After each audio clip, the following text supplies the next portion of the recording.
Dari, thank you. Nightfall at Neyland. There is nothing like it. And tonight, under the lights, where the Volunteers have won 11 straight, the energy feels a little bit different. There's some anxiety in the air. Joe Milton has a chance for redemption as he takes the ball for Tennessee tonight. And as a squad and as a fan base, they're looking for revenge against Spencer Rattler, coming off not just a career-high night for himself, but a game that dashed Tennessee's dreams last year. Tennessee's looking at it like, let's keep winning football games. Everything will take care of itself. But you're on the road in the SEC. It's always a challenge. Rattler steps up. It's caught. Touchdown, South Carolina. Rattler, long throw, end zone. Caught. Are you kidding me? They are putting a thumping on the fifth-ranked Vols. I've been telling people we got a good football team, and we're just getting started here at Carolina. You're watching SEC Saturday Night, presented by T-Mobile 5G home internet. And tonight, Neyland is alive with a very specific kind of energy.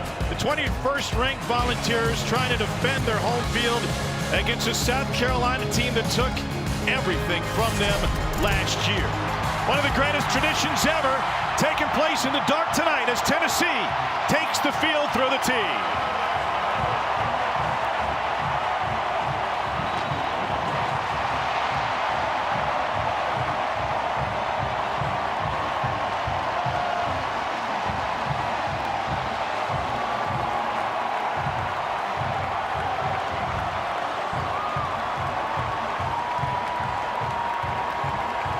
Dark mode activated for this Tennessee team, which is looking to find its footing on an uneven season so far, but has an opportunity for a statement win tonight against the Gamecocks of South Carolina. Their head coach, Josh Heupel, is standing by with Cole Cubelic. Coach Heupel, revenge has been a big part of the conversation leading into this game all week. It's great for the fans, not always great for a team. How do you keep that from being a distraction? Yeah, it should be for our fans tonight.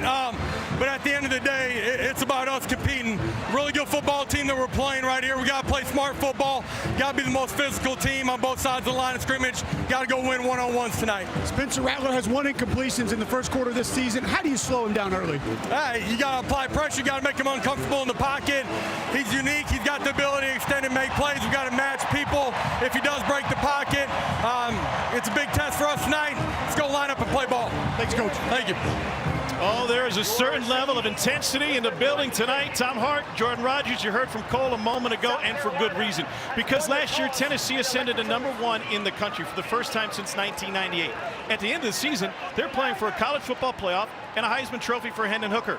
Both of those were lost in the same night, courtesy of Spencer Rattler and South Carolina. Cole mentioned revenge. Spencer Rattler, the main character, has a chance to cement his legend that began 7 games ago. No doubt, and to quote the famous Doc Holliday, it's not revenge Tennessee's after, it's a reckoning for what Spencer Rattler did last year. And you really saw a change in Spencer Rattler. Saw a guy that was willing to play fearless. The confidence completely changed in this very game last year, and he is playing since that point better than any quarterback, or as good as any quarterback in the entire country. He starts fast, he's extremely talented, and Tennessee is going to have their hands full tonight with #7.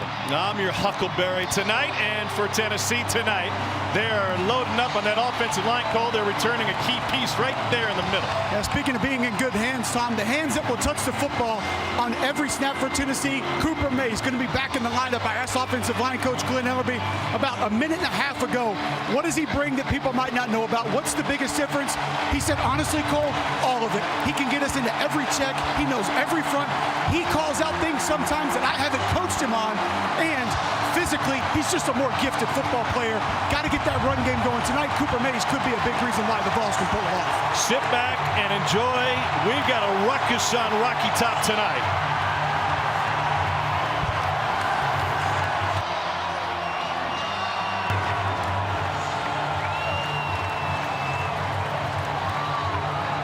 Gamecocks won the toss. They've elected to receive and expect Shane Beamer to attack and have that same mentality they used last year when they hung 63 on the 5th-ranked Volunteers.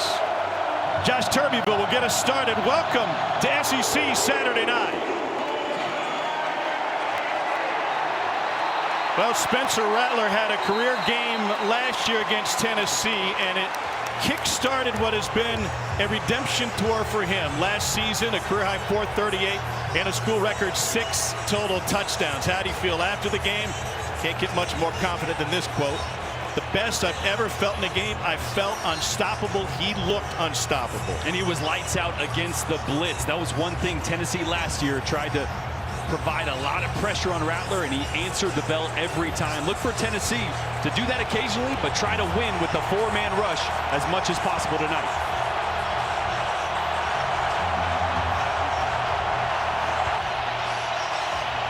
Mario Anderson starts in the backfield next to Rattler. They got their running game going a week ago tonight against Mississippi State. That's Trey Knox, the tight end, in motion.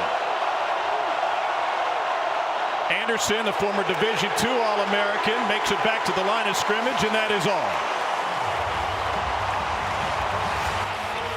Can you feel the energy in this building tonight?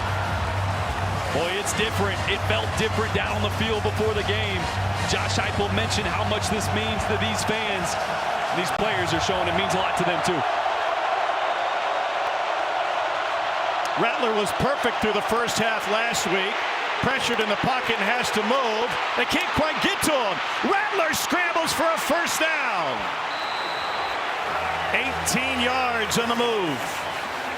That was a great job by Elijah Herring. The linebacker jumped right in the lane of Rattler, so he's got to scramble. Not known for his breakaway speed, but he's sneaky elusive. And a great gain there to quiet this crowd on Rocky Top early. Roman Harrison is the injured Tennessee Volunteer. Some key players will miss the game tonight on both sides. The injury bug continues for South Carolina. And once again, without their best wide receiver, Juice Wells. They've got an off week coming up. Hope to get him back after that. Dante Thornton, transfer wide receiver for Tennessee, injured this week in practice. He is unavailable. Everybody else who was banged up last week, including Joe Milton, ready to go. Empty backfield for Rattler in a 4-man rush. And they move the pocket again. That'll leave 2nd and 10. James Pierce Jr. brought the pressure. South Carolina's got one of the best weapons in all of college football. Xavier Legette has turned himself into a superstar. He's leading the country in receiving yards. And you said it, turned himself into that. He was the 10th leading wide receiver on this roster last year. Now leading the FBS. He's a guy that Tennessee is going to have to know where he lines up every play, because they'll move him around, and he's the #1 target.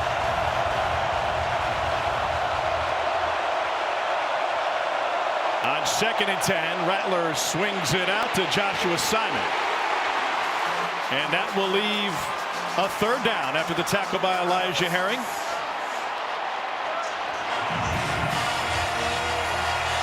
Boy, first real test for this South Carolina offensive line. Still figuring out the best 5, and 2 true freshmen starting up front. Keep an eye on them on this 3rd down. Left tackle and right guard. Tennessee brings a blitz up the middle. Picked up, and the crossing route stops short of the stick on the first catch from Legette. Taken down by Gabe Judy Lally, the transfer from Vanderbilt. Boy, a mesh concept. They're just trying to get a piece of Judy Lally here. Does a great job of navigating, almost running like a receiver himself there to avoid the pick play and get Legette before the sticks. Talk with Shane Beamer before the game. They will be aggressive tonight. He's got a lot of tricks in his bag when it comes to special teams. Kai Kroger has only missed 1 pass on a fake, and in midfield might be early, but will be the place you would expect Beamer to try and pull one out.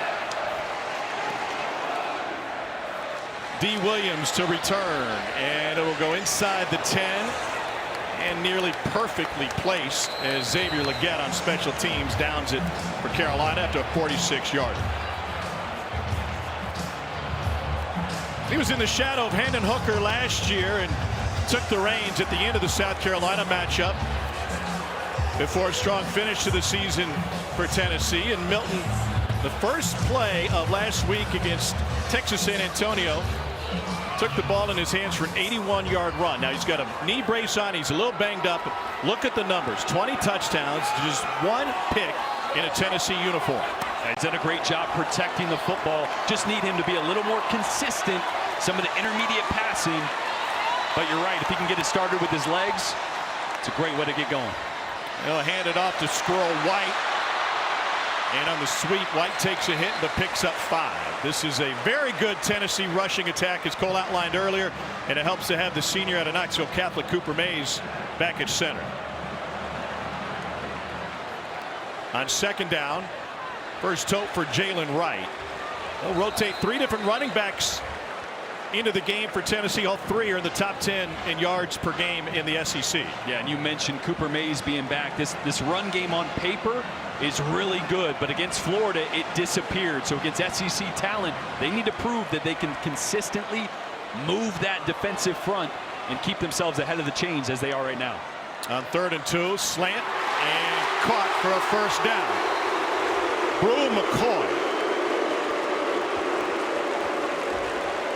Parents flew in from California, so did his sister, to watch this one tonight, and he's having a great season so far. Was cleared late in August last year to join this team. And transfer from USC. Now this is Squirrel White again. That's a gain of 10. They even worry on the stop for South Carolina in a Tennessee first down. And you can see really easily if South Carolina is respecting the run or not. One high safety that time meant a lot of one-on-one matchups on the outside, and here it is again. Back to Squirrel White again. Perfect start for Milton.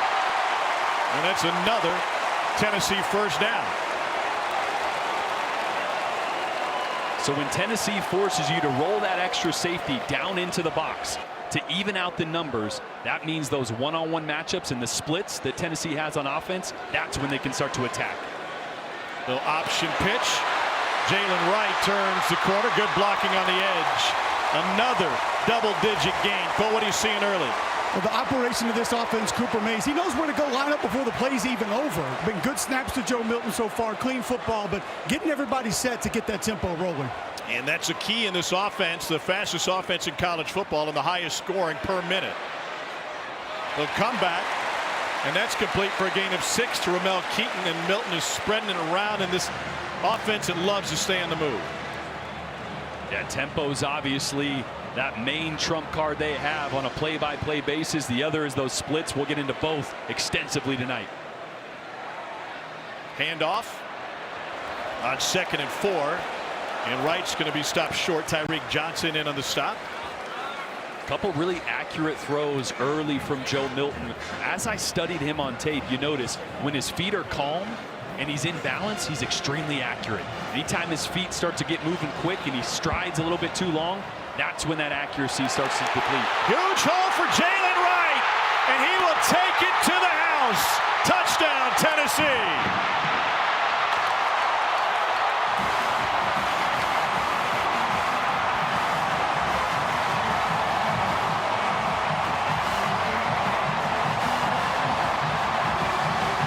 A 42-yard run for Wright. Tennessee averaging 10 yards per play on this first possession, and that is a vertical rushing attack. And the stress they put on you by working the edges and then right up the gut. Here's Charles Campbell for the point after.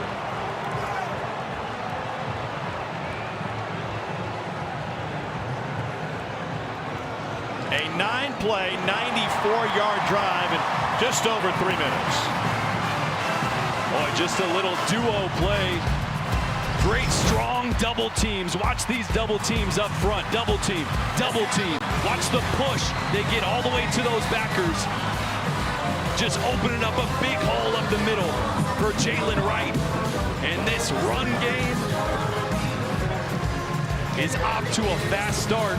And Tennessee on Rocky Top is riding high early. Here's how you get a crowd riled up. You bring Hendon Hooker back. He's nearly back from his torn ACL. Great visit with him last night.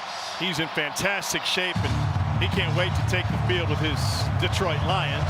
Played on Thursday night, won at Green Bay. SEC Offensive Player of the Year last year. Let's take a look at tonight's easy choice, brought to you by Geico. And this was the storyline of last year. Spencer Rattler versus the blitz of the Tennessee defense. He was lights out every time they brought it. He stared it down, found his hot route, and made them pay. Here, see his hot route accuracy. Give your guy a catch and run, and again, the confidence. I got a guy in my face, blitz, which means I got one-on-one coverage. I'm gonna throw it up and let somebody make a play. The storyline tonight will be, can Tennessee get pressure on Rattler with 4? Not having to sell out to blitz. Well, they've moved him from the pocket just about every time. That one a hair behind and incomplete for Amarian Brown. Those blitz numbers just part of a record-setting night for Rattler in South Carolina. They put 63 on Tennessee, the third most of Volunteers allowed in program history. You have to go back to 1893 when Duke dropped 70 and Wake 64 on this squad. Fake toss, screen on the backside. A little bit of room now for Amarian Brown. And a stutter step, and Brown still on his feet and takes it all the way into Tennessee territory.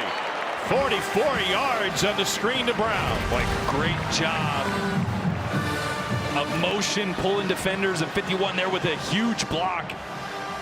It was just a great job pre-snap of getting motion to pull a linebacker to the other side of the field so you create that opening backside for the slip screen. Second possession for the Gamecocks tonight. On the ground, Juju McDowell.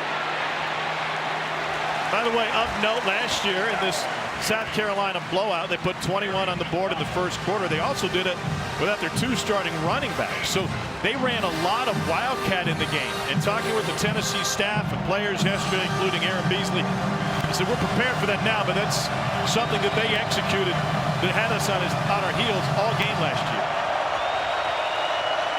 Rattler under center. Looking for a double pass. It's Legette to run and perhaps throw. Now he'll tuck it. And he dances out of bounds. A lot of action for a 6-ish yard gain. You mentioned Beamer earlier. You're always leery of those trick plays on special teams. I knew one would come somewhere early. Great job by Legette of not forcing a throw downfield, just getting what you can and picking up a first down.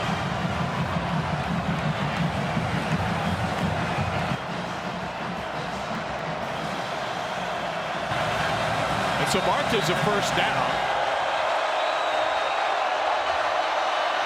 Beamer was all over the line judge in front of him after the play. Nothing doing for Dakarian Joyner. And that will leave 2nd and 10.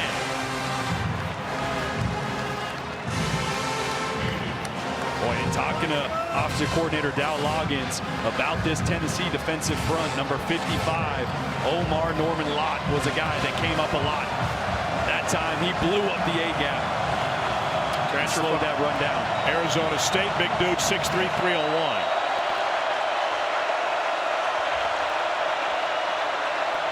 Rattler looking for Knox into the goal line and knocked away.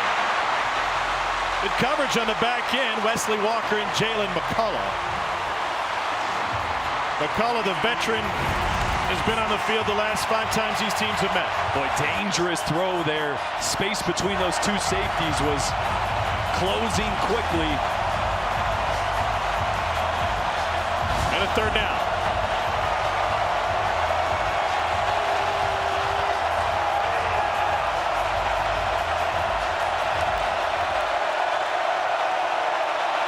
Four-man rush. Rattler able to find Legette. Cuts to the outside and finally knocked out of bounds after a pickup of 2. Rattler wanted to keep the offense on the field. He won't win this argument. And they're going to try to put some points on the board. Talking with Beamer before the game, he said, we've got to attack, we've got to be aggressive. I don't think that we can win this game with field goals tonight. But they'll try it here with Mitch Jeter. On the road like this, early in a game, you want to get a few positives, hopefully quiet this crowd. From 36.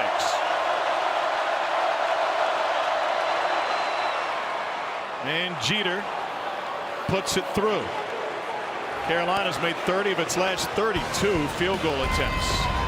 When we return, Joe Milton and the Tennessee offense will be back at it with their up-tempo attack. SEC Saturday Night is presented by T-Mobile 5G Home Internet, connecting homes across the SEC. And in part by Dukes, the official mayo of the tailgate. You know, Tennessee had been an orange top since 1922, but Montario Hardesty and Eric Berry campaigned to head coach Lane Kiffin to break out black tops for this game against South Carolina in 2009. Talking with this incomparable equipment staff, Roger Frazier and Alan Sitzler, both been here forever. They had to hide the jerseys in the locker room. Frazier grabbed all the managers, took them to Kiffin's office, closed the door, and said, if you say a word, you're fired. That's it, don't tell anybody. But to get the jerseys made on time, they had to turn it over to a local company, and the guy who was in charge of it, after they decided to go for it, Monty Kiffin. Lane said, Dad, get the jerseys done. Do whatever you got to do. Well, they pulled it off, much to the chagrin of their official sponsor, because it wasn't an official jersey. Yeah, they look a little more official, a little nicer tonight. Yeah. D. Williams back to receive. Monty Kiffin's like, I designed the Tampa 2. This is Cameron Seldon on the return. And it got popped at the 23. Whoa. Decleated by Porter. Hey, Tom, I asked Roger Frazier before the game, I said, why not black pants when you guys made that move as well? He just started laughing as loud as he could. He said, man, we didn't think we were going to be able to get the jerseys on time. There's no way I was going to push for pants as well. Now, they came out in warm-ups that night in the traditional orange, went back in the locker room and pulled the switcheroo. It was such a quick turnaround. Some guys taped their jersey to the shoulder pads, right? It's just so tight. So they had to wear backup shoulder pads in warm-ups. That's a nightmare to get those off, too. I never knew how guys did that. Please reset the game clock to 5 minutes, 37 seconds. Thank you. More football. I love it. Now, Joe Milton, 4 for 4. He was all smiles when we met with him yesterday. Really interesting. We're talking to him about his legacy here at Tennessee, working with young quarterbacks that are in the system. He's such good friends with Hendon Hooker. And he said, this is a place I want to come back to year after year, 5 years, 10 years, 20 years down the road. Milton against pressure, somehow evades it. They didn't get a hand on him. And he misses for the first time. Cole asked him, he said, well, how do you feel about Michigan? He said, all due respect to Michigan. I've got my degree from there. So many great friends there. But this is where I envision coming back to down the road, and his old buddy Hooker came back tonight. Yeah, and this is where he wants to cement his legacy as a starter this year and what they can do and what's ahead of him. Still young in his career. He's been around a long time, but just his 9th career start. So kind of a newbie in that right as well. Still learning the ins and outs of being a 4-quarter guy as he took over in the 4th quarter last year of this game. So what's the difference from a mindset? You're the #1 guy. You're the main character. You don't have to look over your shoulder. You know it's your job. How does that change how you carry yourself? Pressure. Right? Pressure and anticipating. There's a bullet. It's intercepted. DQ Smith with the takeaway for South Carolina. On the second miss of the night from Milton, South Carolina has it in Tennessee territory.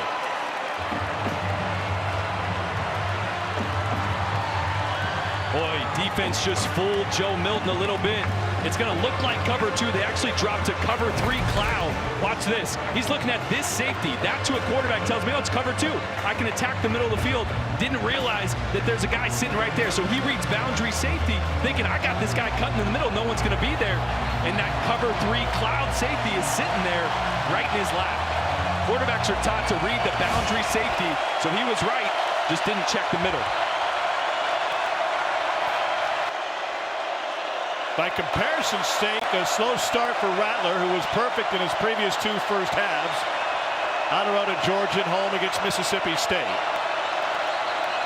And they got to burn a timeout as the play clock ticked down on South Carolina. South Carolina. It is their first. Gamecocks trying to cash in on the takeaway. DQ Smith puts him in good territory. It's up to Rattler and company now. This season, for every field goal and extra point made by participating universities, Allstate will make a contribution to the university's general scholarship fund. Thank you, Allstate. Dark mode tonight at Neyland, where the Volunteers have won 11 straight. And after the pick, Carolina had to use a timeout. Spencer Rattler 4 for 7 to start this game. Mario Anderson was playing in front of crowds of hundreds last year at Newberry. He's in front of 101,000 tonight. Doesn't seem to bother him, but took a hit after the face mask, and they're going to tack on a few.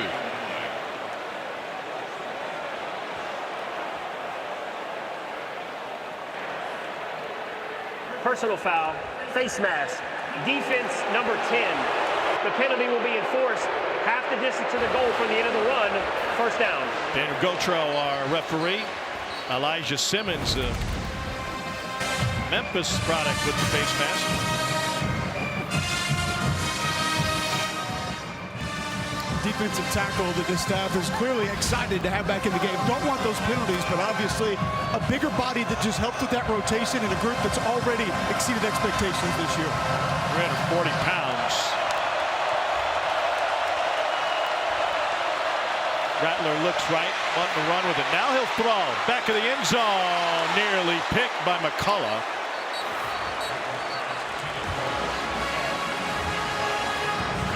See Elijah Simmons again here, wreaking havoc. They're trying to go a little QB draw. He wins, forces that to the outside. And Rattler smartly throws it away, but not quite far enough. Another pass broken up by McCullough, who's seen passes in his volunteer career from 7 different South Carolina quarterbacks. Huge hole on the left side and a barreling run by Mario Anderson. Went for 88 against Mississippi State. He was an All-American at Division II Newberry. And his coming out party behind an offensive line that played really well last week against the Bulldogs. Said his phone was buzzing every single day. He probably didn't get back to half the text messages he got after last week.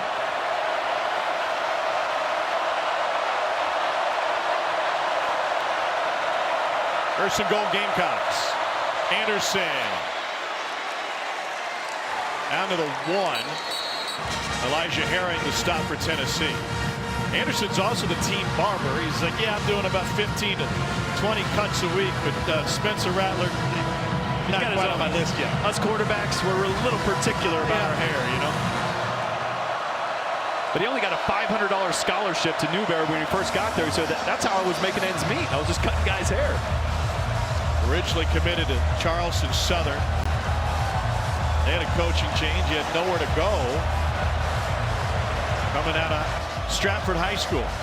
Second and goal. Play clock is already at 5. Rattler gets it out to Knox, who gets taken down. Aaron Beasley, the stop, lost his hat, will have to come out for a play. Well, that's such a good job by Aaron Beasley. They bring Knox in and then back out. Beasley tracks with him, gets around traffic, and brings down the big Knox to force a big third down here in the low red zone. They lose a key senior, Beasley, replaced by a freshman, Arian Carter at linebacker. Third and goal. Rattler on play action, and they'll whistle that one dead, and movement up front. You mentioned this is a young offensive line. Trevon Baugh at right guard is a freshman. False start. Offense, number 24. 5-yard penalty. Remains third down. Tree Babalani, left tackle, a true freshman, and Mario Anderson playing D2 ball last year. Cole, there's nothing like this stadium, the loudest in the league. I'm telling you, John, there's a lot of people that I've told over time that this is the loudest stadium that I've ever played in. It is on full tilt tonight. You are getting a clear explanation of why this place is deafening. Tennessee with a quick injury. Beasley dropped, and they stopped playing. Beasley will have to come out. On the long play on South Carolina's second drive, Beasley had a stutter step. It almost like his knee gave out. And I wonder if that knee's an issue, because after losing the helmet a play ago, he was just standing there when he went down to the turf.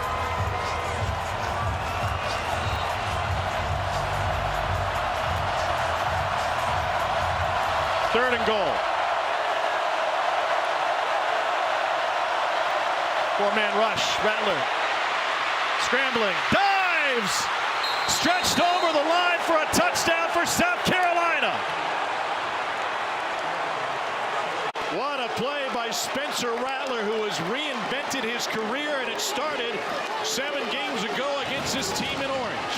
And really started with his ability to step up in the pocket and make plays instead of scrambling. Roman Harrison almost gets him off the edge there. Instead of escaping backwards, he steps up, makes a huge play, and a great job extending that ball at the last second to grab the goal line. 6-play, 29-yard drive after the interception.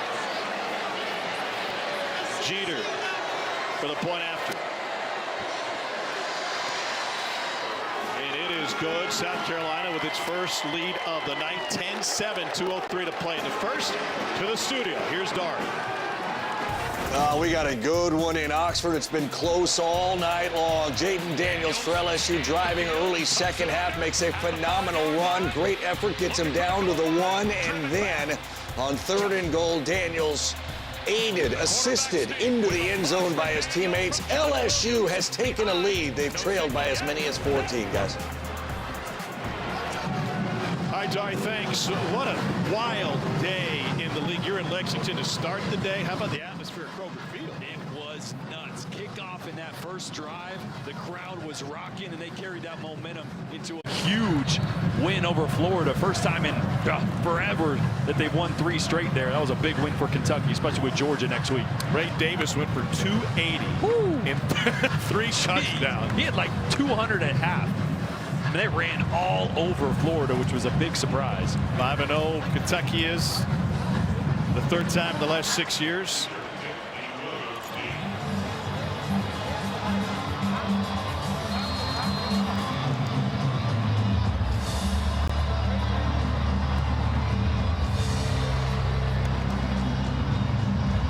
Jeter to kick off. D. Williams deep for Tennessee.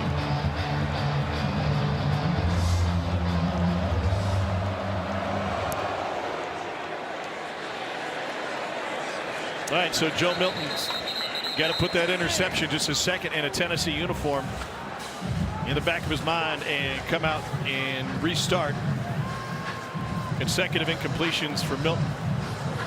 And we talked about how and why is it different being the full-time starter. Well, a lot of pressure and anticipation of not knowing what the defense is going to throw new at you. And that look right there, they threw the interception, something South Carolina has not put a lot on tape. They were split safeties a lot of last week and a lot of this season, so something new that Milton caught him off guard. Now he's got a chance to rebound here. Jabari Small in the game at running back, and he's able to find the edge. Small with a first down run before taking a hit from Smith, and ball came out, but it was quickly recovered by Brew McCoy. Smith already has a pick. It's just a great job getting to the edge there. And again, I can't stress enough, the numbers are great for this rushing attack for Tennessee, but they did struggle against Florida. Milton dialing long distance. And it is caught by Squirrel White. How in the world? Right through Emil Worry. 1st and goal Tennessee after 51 yards. Incredible focus for Squirrel White. And Tennessee trying to punch it in with Jabari Small. Boy, and again, it's the run game that sets that up, though. That's why I'm going to keep harping on it. You hit a big run, it forces South Carolina to go one high. Roll that extra guy so you have 7 in the box, and you're one-on-one on the outside. And anytime you got one-on-one with Squirrel White, that's one they're going to take advantage of. On 2nd and goal, Small, touchdown, Tennessee.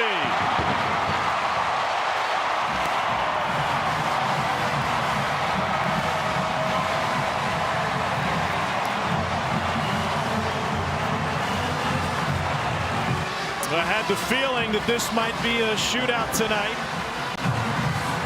Joe Milton with one mistake on the interception, but otherwise a couple of scoring drives for UT.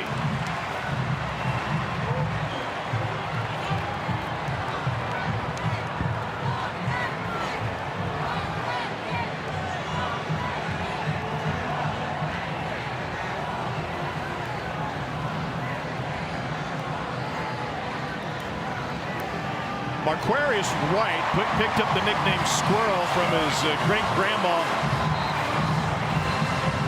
While trying to hold on to him is a little tight. Well, he's tough to hold on to now. He's a guy that can hit over 23 miles an hour on the GPS, so you got one-on-one. He's going to create some separation. Ball actually a little underthrown. Emmanuel all over it, but a great job of keeping your focus, keeping your eyes on the ball for Squirrel White, and then great push to cap that touchdown off. It's an excellent job by tight end Jacob Warren collapsing that left side, Jordan. And one thing that I noticed about this Tennessee rushing attack last week against UTSA, the amount of cutback runs that turned into explosive plays. And asked Josh Heupel, how many of those were by design? How are you coaching your backs? He said, you know, really it just depends on what the front is. He said, but because our backs hit the hole with their shoulders north and south, we don't turn our backs to go east and west and some of that zone scheme stuff. They're already ready to get that thing cut back. They can already see it bend. And that's what we saw from Jalen Wright on his 42-yard touchdown. Jackson Lampley, the senior out of Montgomery Bell Academy in Nashville, is the injured Tennessee offensive lineman. They're already without Andre Carrick tonight and starting Ollie Lane at left guard. So depth will be an issue for Tennessee up front. Even with Cooper Mays back playing in his first game of the season. Curious how many snaps Mays would be good for tonight. So the athletic training staff looking at that left knee of Jackson Lampley, who's that Brad was an offensive lineman here during the Peyton Manning era.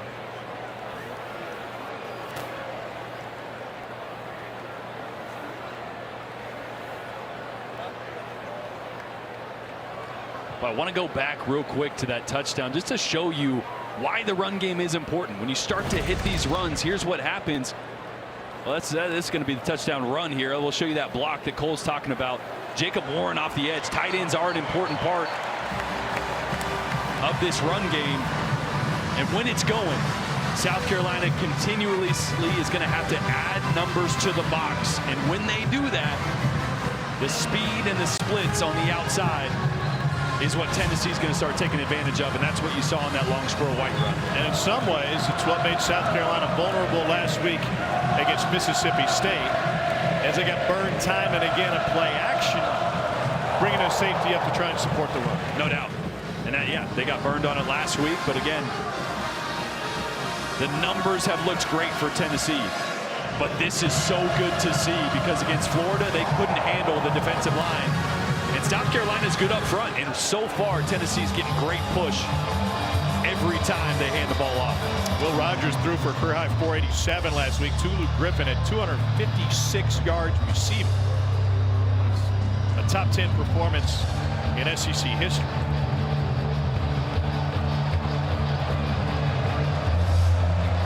Not yet out of the first quarter, and already the scoreboard lit up in a night game in Neyland.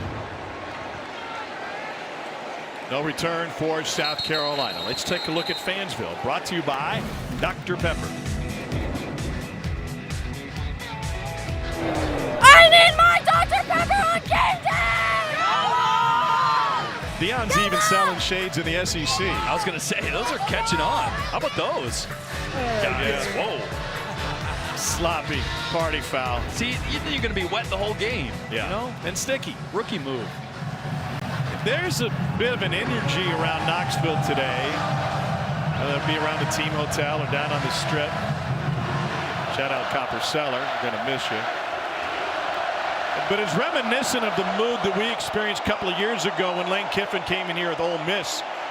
It turned into a whole nother issue altogether. There's Mario Anderson with the catch and a gain of 6. As a player, did you feel it when you were going into an environment that was ratcheted up another notch or two? Oh, no doubt. We played here in 2011, actually went into overtime. I don't really want to talk about what happened, but it was loud. The environment was nuts. I mean, this in the swamp, I think, when it's really going, there's nothing like it.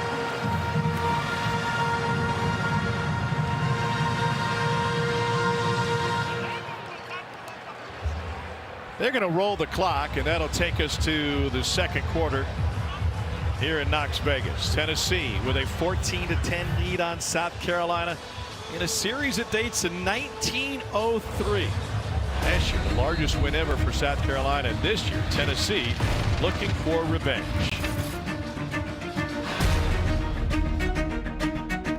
Welcome back to SEC Saturday Night, presented by T-Mobile 5G Home Internet. Just moments ago, Cole Cubelic with Shane Beamer.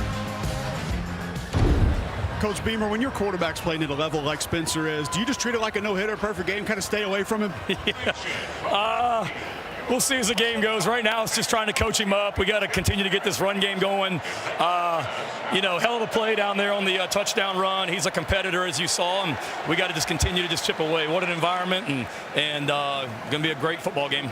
Thanks, Coach. Thank you. Yeah, Shane knows this environment well. He was on the staff of Philip Fulmer years ago with John Chavis. Now 3rd down 4, and it's going to get loud.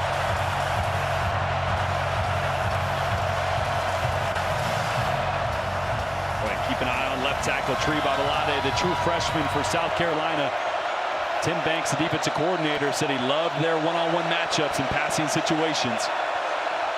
Number Carolina wide receiver down. Missing Juice Wells, who was huge in this game last year. Rattler has to leave the pocket again, trying to direct traffic. And he has nowhere to go. A sack for Tennessee and a loss of 3. It's a great job by Joshua Josephs working on true freshman Tree Babalade on the left side here. He doesn't win right away, but he's going to get enough pressure from that left side to force Rattler out of the pocket. He feels it enough that he has to escape. And unfortunately, nobody over there for South Carolina.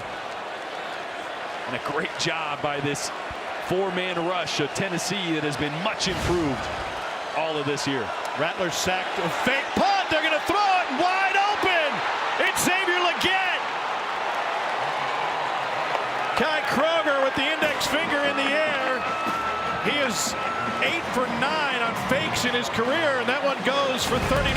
Well, you normally see this on offense. It's just going to be a little switch route on the outside there. Is going to end up being Xavier Legette, the best receiver in the entire country.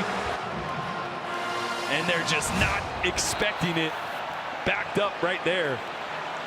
Tennessee has to use a timeout. There's an injured player. They left Kroger on the field. How about this for trickeration for Shane Beamer? It was first down, and they kept the punt team out there. I was talking with Shane before the game. You know he's got some tricks up his sleeve. He is so mad that Tennessee had an injured player and had to stop that because they were going to build on that. When's the last time you saw a team run a fake punt on first down? With Spencer Rattler on the sideline. Like, you're going to leave your punter out there? I mean, he's been lights out as well. So, one thing I remember in Vegas, you never leave the table on a heater. You fake a punt, punter throws a dime, leave him out there, roll the dice, baby. Well, he played some quarterback back in middle school before he got to his high school career at Lake Forest High School in Illinois. And played a little bit in high school. And he said, yeah, I was ready for it. I can't wait to hear what they had planned on first down.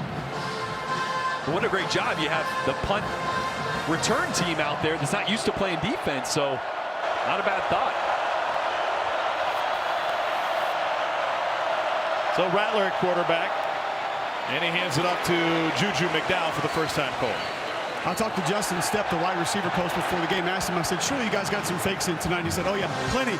He said, listen, you don't understand. The special teams meetings are extensive with this staff. He said, you get in there with Beamer and Limbo, you think the offensive staff meetings go long sometimes. He's like, we're in there for hours just coming up with different formations, different things that we see. He said it's endless, the amount of ideas those two guys have. It's Beamer Bowl 2.0 versus Dad and Bud Foster.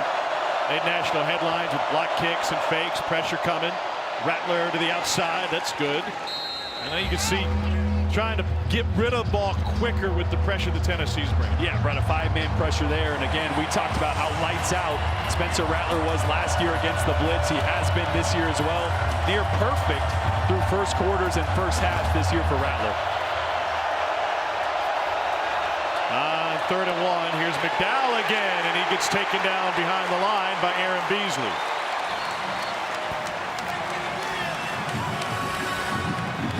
Your point against the pressure, Rattler is 3 for 3 tonight against Tennessee pressure. They're staying on the field at 4th and 2. Oh, you're playing with house money, right? You faked a punt, to get in the situation you are, so I love leaving the offense out there in plus territory. Trust your quarterback to go out there and get you 2 yards.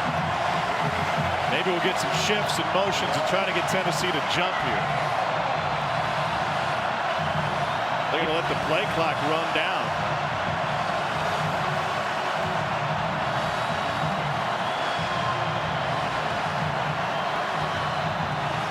And they'll take a timeout. Early second quarter. It is raucous on Rocky Top tonight. Welcome back to Neyland Stadium. Fellas, you are getting a perfect example of why the difficulties come with playing in Neyland Stadium. This crowd has been loud, communication has been an issue, and I can tell you, for being down here close to it, it is bananas. Yeah, kind of had a feeling this is what we were going to get tonight. 4th down for South Carolina.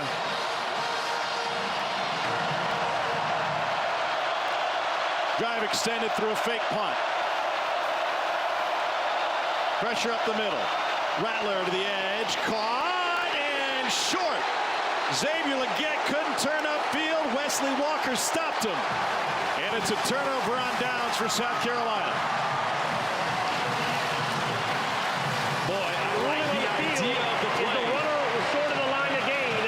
First down, Tennessee. You get your best receiver, Xavier Legette, going from one side to the other. The problem is you got Spencer Rattler doing a little half roll to his left. He's got to flip his feet around before he throws it. It takes that half a second extra, and the ball just a little behind Legette. He's not able to turn that corner. You'd much rather your right-handed quarterback was going to the right for that throw. May have got out a little quicker and a little more on target and allowed Legette to turn the corner. But a great job by Tennessee of bowing up there after the fake punt and on 4th down to get their offense the ball back.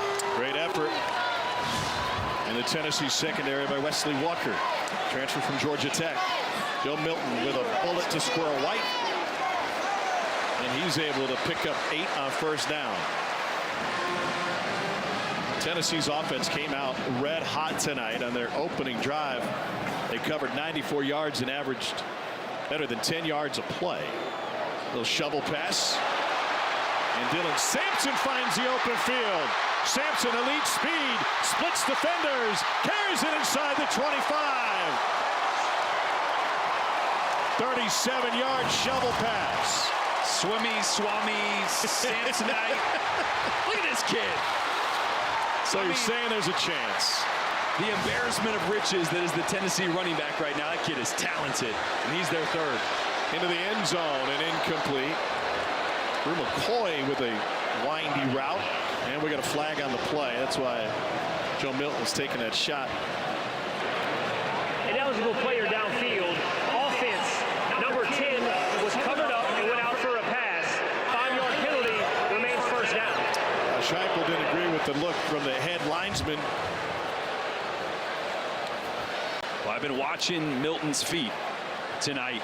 When he's calm, as I said, when his base doesn't get too wide, he's extremely accurate. He's had his ups and downs this season. His feet have been hot and cold at times. So far tonight, albeit that the interception was a decision. It wasn't an inaccurate throw. It was a bad decision. He's been pretty accurate with the ball so far tonight. They motion Sampson, go to the slant. That's the tight end, McCallan Castles. That Castle not crumbling. It's a gain of 11. Great throw, and here's what I mean. A short stride, and his feet are quiet, right? Not happy feet. They're not moving. It's 1, 2, throw. And his base doesn't get too wide. That's when he's his most accurate. There it is again. On the money to Squirrel White. And he gets suplexed down by Emmanwori after gain of 7. The feet again. He's got such a strong arm. He doesn't need to be a pitcher. Doesn't need to get a big stride and step into it. A short punch with his left foot right here. Bam. Look how balanced he is after that throw. You see him finish like that, you know the ball's going to be on the money. 9 of 11 start for Milton. Pulls it back, and Castle can't squeeze that one. Well, and here's an example when his feet do get a little crazy. A couple weeks ago, watch how fast his feet are moving. Happy feet. 1, 2, 3, 4. And watch the long stride. Long stride, and that ball is inaccurate, especially on those in-breaking routes. That's when he starts to struggle. When you see him much taller, much more statuesque, which is kind of contrary to most quarterbacks. He's got such a strong arm. The quieter, the narrower his base, the more accurate he is. And you saw there, he's had his ups and downs, but tonight so far on the money. Please reset the game clock to 9 minutes, 23 seconds. Thank you. Came in completing 63% of his passes. And 20 touchdowns against just 1 interception in his Tennessee career. Remember, he was the original starter before Hendon Hooker took over against Pitt. Milton suffered an ankle injury. And Hooker rolled that in a near Heisman season. There's a fake and a pitch. And Sampson again. 8 of 5 that time. And so much of this offense is predicated on those quick throws to the perimeter behind the line of scrimmage. And his strong arm allows him to get it out there quick. He's been great on those. It's been everything else that he's been a little up and down. You see the completion percentage there on throws beyond the line of scrimmage. That's where he needs to be more consistent. Looking back in zone and incomplete. Mel Keaton was his intended receiver. Eman Worry had the coverage. That's a few times. Eman Worry's been right in the perfect spot. The other one, Squirrel, just made an unbelievable catch that time, making it really hard on these Tennessee wide receivers to force a field goal there. So Charles Campbell will come on for a 24-yard field goal. Transfer from Indiana, was honorable mention All Big Ten last year with the Hoosiers. And for Tennessee to add to its lead. Shane Beamer out on the field. What did he want? Delay a game. Delay a game. Offense. 5-yard penalty. Remains 4th down. And that'll make it a 29-yard attempt.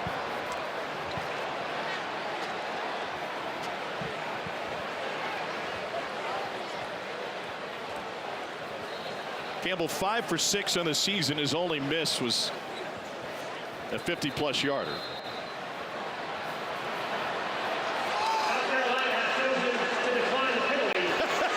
And this is awesome. Shane Beamer just let him get lined up for 5 yards deeper and says, now you know what? Move him back, but watch the fake. It's kind of like icing a kicker without a timeout, right? They didn't have to burn one. Love it. What's the difference between 25 and 29? Just try and climb in the kicker's head.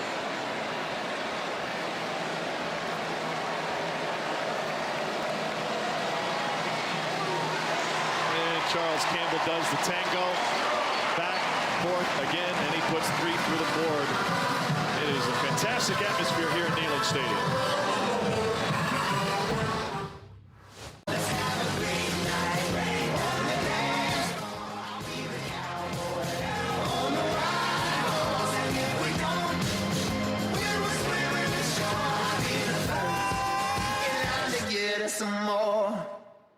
The 44 quarters. And defenses may have taken a day off in the SEC today. I mean, what a day. First full slate of conference games. Forward to the update at the half. Shane Beamer's thrown everything but the kitchen sink in Tennessee so far tonight, including attempting back-to-back fake punts on that last possession. Before the game, had a chance to talk to him about it. We got Shane Beamer mic'd up. You know, last year we went for a bunch of 4 downs, 2 in the first quarter alone. So whether it's fake punts, fake field goals, you ain't gonna kick field goals and beat these guys. So this was the punt, a fake punt from Kai Kroger. He was able to hook up with Xavier Legette. Then they ran right back up to the line of scrimmage with the same personnel, tried to do it again before an injury stopped him, and later that drive denied on 4th down. You always know he's got something up his sleeve. He might not be done yet either. It's He doesn't just carry one fake on special teams. 8 for 12 start for Rattler. Wow, he delivers a strike on the run to Omega Blake. It's a gain of 7. But this pass rush for Tennessee is really affecting the play calling for Dow Loggins in this South Carolina offense. They're moving Spencer Rattler a lot. They're having to use running backs and tight ends to chip. Just hasn't been comfortable in the pocket because Tennessee's been getting home with 4. 2nd and 3, and here's Anderson. We got flags on the play, moves the pile just like he did at Newberry, but this one will be coming back. Holding. Offense number 69. 10-yard penalty. Remains 2nd down. That's Nick Gargiulo, the Yale transfer. Yeah, just going to hook the defender here when he gets beat on an inside move.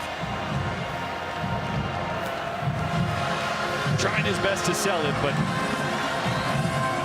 not so nice for number 69.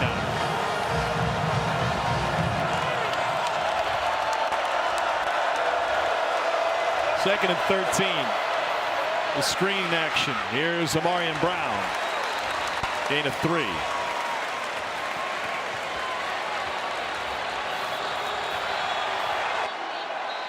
Third and 10. And Tennessee trotting in one of their better pass rushers right now. James Pierce, number 27, going to be working off the right side.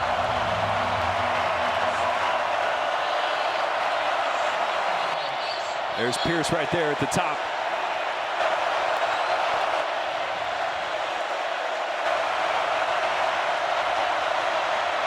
Rattler on the run is able to find Luke Doty, and Doty thrown down behind the line of scrimmage. 4th down.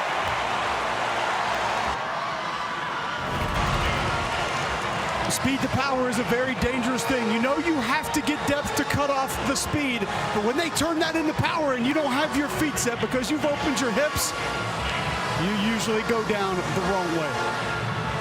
Excellent job by James Pierce turning his speed into power on the South Carolina right tackle. And so South Carolina forced the punt. It's Kai Kroger back out there. Remember, he threw a dart to Leggett last time. And a line drive punt. Chance for a return for D. Williams. And Williams tracked down behind the 30-yard line. This atmosphere is absolutely electric. Nobody does sequins and screaming quite like the SEC. SEC Saturday Night, presented by T-Mobile 5G Home Internet, is brought to you by the Honey Baked Ham Company. Game day is a Honey Baked day. Or by the Tennessee River at Neyland Stadium. Greater powers at play for this dark mode game at Neyland Stadium when you can call in a favor and say, bring us a full moon and make it orange.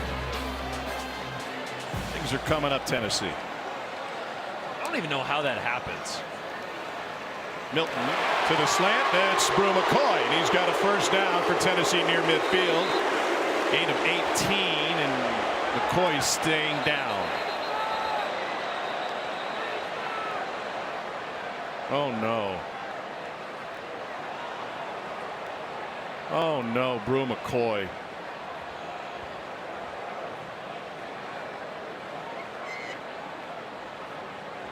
His mother, his father, his sister are all in town tonight, making the trip from Southern California, where he was a standout player at USC, and Joe Milton trying to gather his thoughts after the injury to Brew McCoy. This raucous crowd now in stunned silence.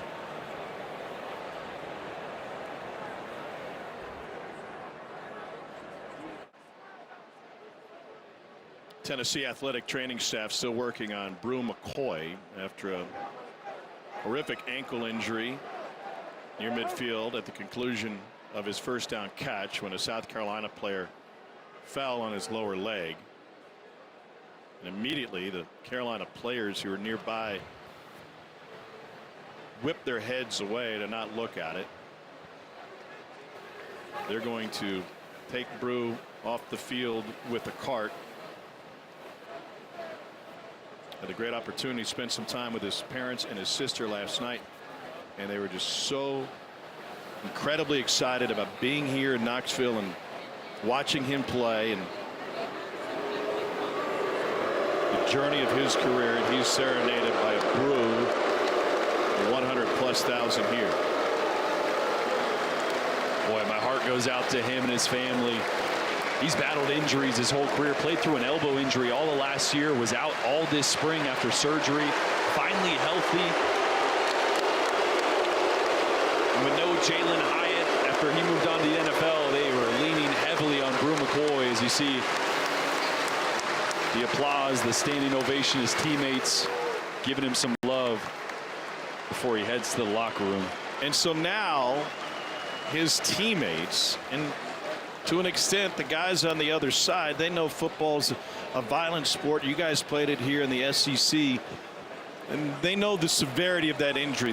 They've seen it. They saw it firsthand, and they know the limitations for Bru going forward. But how, as a coaching staff, how as a leader of the team, do you regroup and go back out there and play football? It's really hard, right? I mean, in football, it's a violent sport. You got to go to a place that in your mind that is devoid of empathy. It's the last thing on your mind, right? Because you are trying to win and nothing else. And your heart goes out to Bru, your teammate laying there, the empathy, the emotions. Now you got to find a way to crumple that up and hide it in a small part of your brain and try to move on the rest of the game. But it is not easy for either side.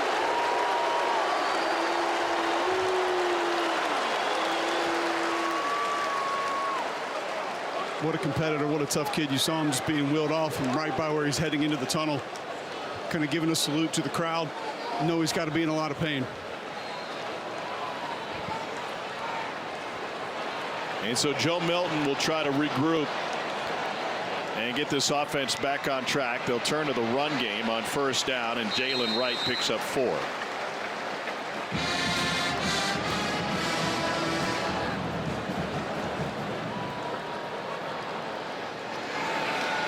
Wright checks down, moves, and then gets taken down. And a South Carolina sack. Credit the coverage for taking Milton's options away. It's a loss of 6. A little cross dog blitz. You can see both linebackers come up the middle. Initial protection was good. It was just the second effort on the outside there.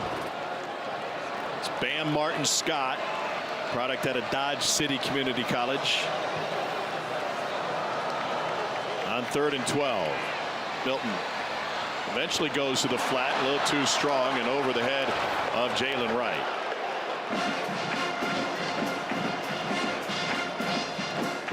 Tennessee still working with a touchdown lead. Jackson Ross, the ambidextrous punter out of Australia, will come on for the first time. Played Australian rules football for Hawthorne Football Club. Out of the Pro Kick Australia program. Eddie Lewis back to receive for South Carolina. He'll go with his right foot this time. Lewis takes a fair catch, backpedaling. 5:11 left in the first half. Let's get to the studio. Darian, the game. All right, Tom, thank you much. Regions Halftime Report is coming up. We'll show you all what's happening in Oxford, where we are far from finished. Also, Alabama, Mississippi State will likely be underway. We'll update that. What do you think here? How about the Tennessee run game and continuing to chunk yardage at a time? Averaging 15 yards to completion, but also shout out to Bru McCoy and his family right now. No question. Guys, we'll see you shortly. All right, thanks, fellas. There were 2 flags on that punt. They're waiting to see what South Carolina wants to do with it. The ball is spotted at the 6-yard line. And Shane Beamer saying we'll take the penalty. So they're going to re-kick. Illegal formation. Offense. The offense was not in an obvious scrimmage kick formation and did not have 5 players on the line of scrimmage, numbered 50 through 79. 5-yard penalty from the previous spot, 4th down. Never heard it quite explained like that.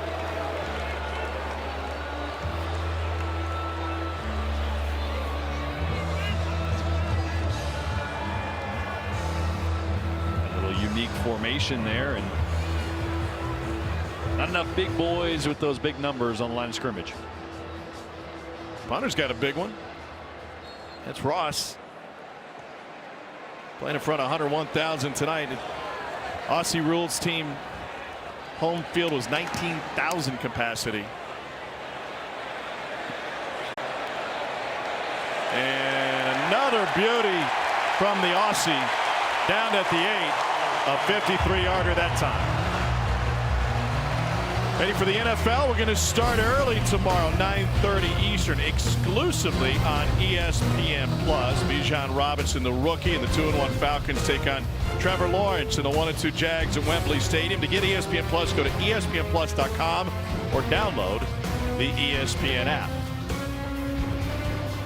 Fire that baby up on the flight home. Actually, you might be home by then, as early as your flight is. Spencer Rattler 11 for 15 tonight. He connected on his first 17 pass attempts last Saturday against Mississippi State. A little different here tonight. Rattler taken down again. Loss of 4 that time.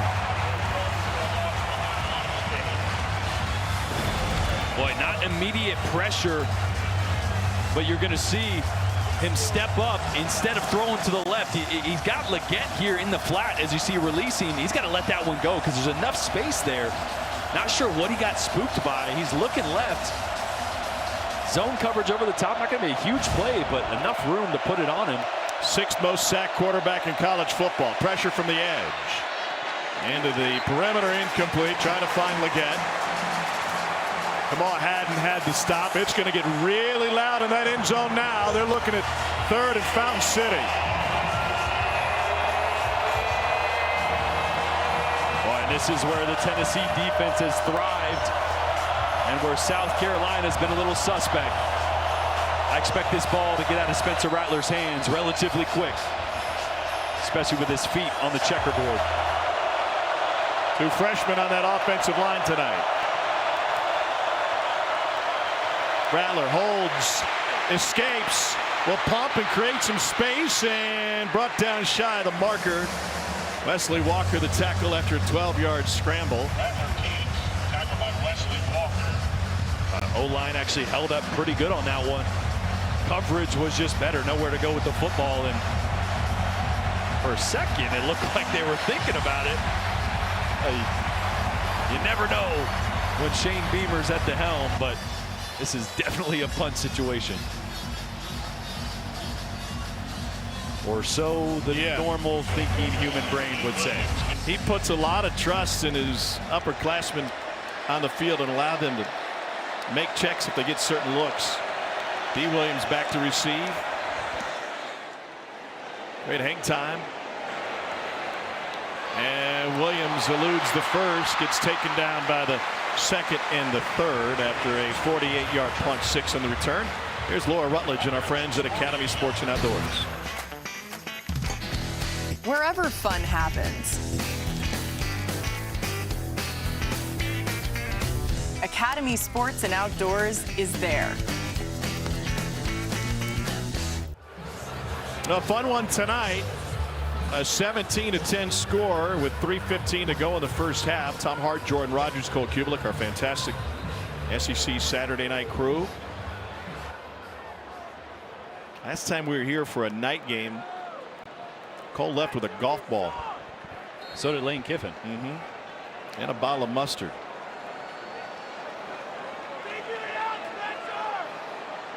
Joe Milton III from Pahokee, Florida, quarterback for Tennessee. Pressure up the middle. Milton has it batted away and falls incomplete. TJ Sanders got his hands on that one. Well, Joe Milton is an incredible story. He went from the muck to Magic City, from Pahokee, and then he ended up transferring to Olympia High School in Orlando. Went to Ann Arbor to play for Jim Harbaugh in Michigan. Before coming here and battling with Hendon Hooker for the starting spot. Here's Squirrel White. It's a pickup of 4.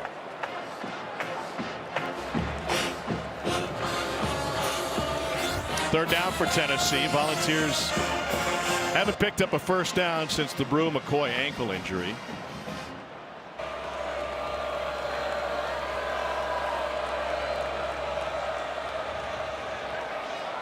Cover zero here, one-on-one across the board.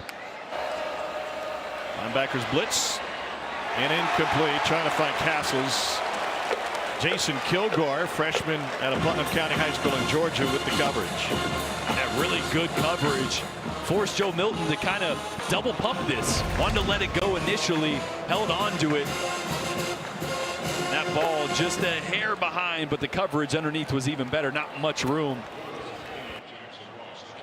You see McAllen Castles out there running that slant, taking maybe a step longer than Squirrel would, so that ball wanted to come out earlier than he was ready for. Well, knockdown punt that time that carries into the end zone. 54-yarder from Charles Campbell. And with 2:23 to go in the half, it'll be Spencer Rattler in South Carolina.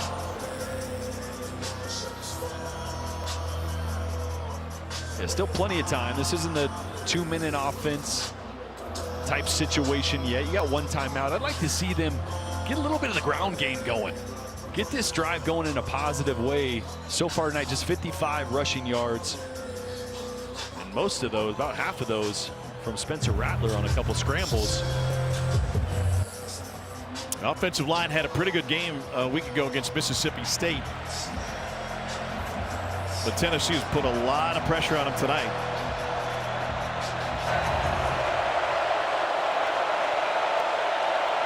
Kerryon Joyner is the running back. Got Doty in the flat. Goes to Joyner. And he is wrestled down by Elijah Herring after a pickup of 8. Boy, I swear a lot of times whenever we'd start a 2-minute drill or there'd be a sense of urgency, my coach would always say, just check it down for the first one. Linebackers are always dropping, getting depth. You're guaranteed you're going to get at least a couple yards, a positive play, then you can get into that tempo. Here's a toss to Doty, the backup quarterback and reliable wide receiver, and he takes it for a first down. Luke Doty brings a little something different to this offense. He's played a lot of games at quarterback. He understands the offense just like Rattler does. Yeah, they sit next to each other in the quarterback room, and it was interesting to hear Luke, as we talked to him last week, oftentimes he said, I know where he's going with the ball before it snapped. Rattler runs into his own guy, and it's a third sack of the night for Tennessee. Tried to escape forward in the pocket, and he ran into a wall in the center for Sean Lee. Boy, Tyler Barron off the edge. The initial pressure comes here on true freshman Tree Babalade. That left tackle, they love that matchup. They said, we want to make him move his feet, and right there, the speed by Barron, way quicker than the feet of Babalade. That's a matchup to continue to watch as this Tennessee front four is really starting to take over this game. 2nd and 13. They got to him again, looking for a screen, and Joyner is thrown down. It's a loss of 4. Arian Carter makes a stop for Tennessee. Well, what an effort by this Tennessee defense and their front 7. Timeout taken by Tennessee to stop the clock with 49 seconds left, awaiting perhaps a punt.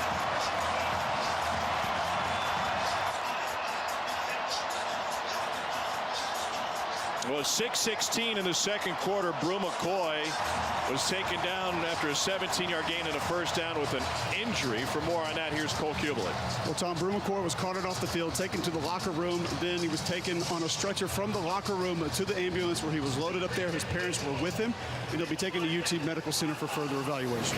That is just around the corner. Dad Horace and his mother Shelby in town from Southern California. Brew was high school teammate of Bryce Young in Mater Dei before going to USC. And you hate to see that.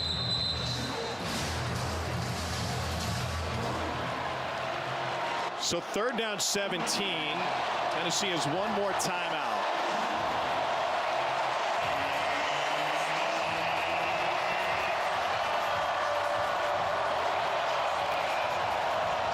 They're going to run it here.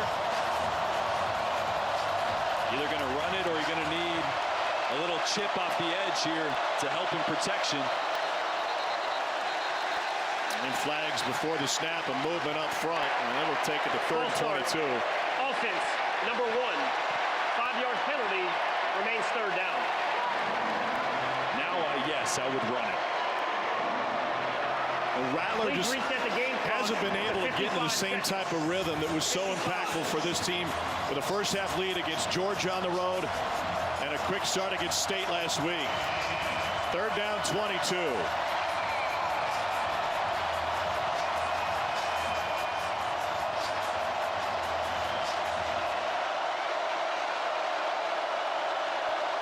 Four-man rush. Rattler high and intercepted! Pick 6, Tennessee's Kamal Hadden.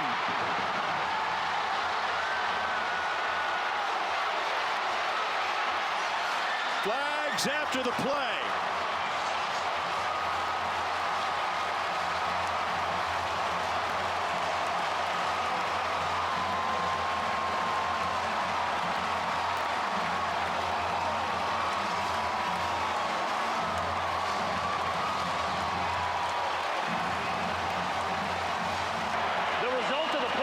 Is a touchdown.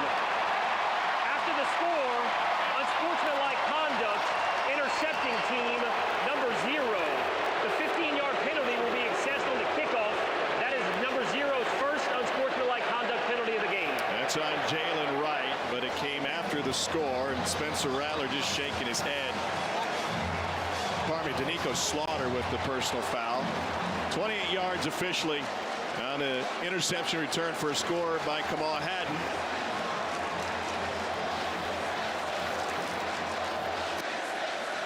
Second pick of the season for Hadden. And a point after drill. Tennessee's got the momentum in a revenge game tonight. A 24-10 lead after this pick.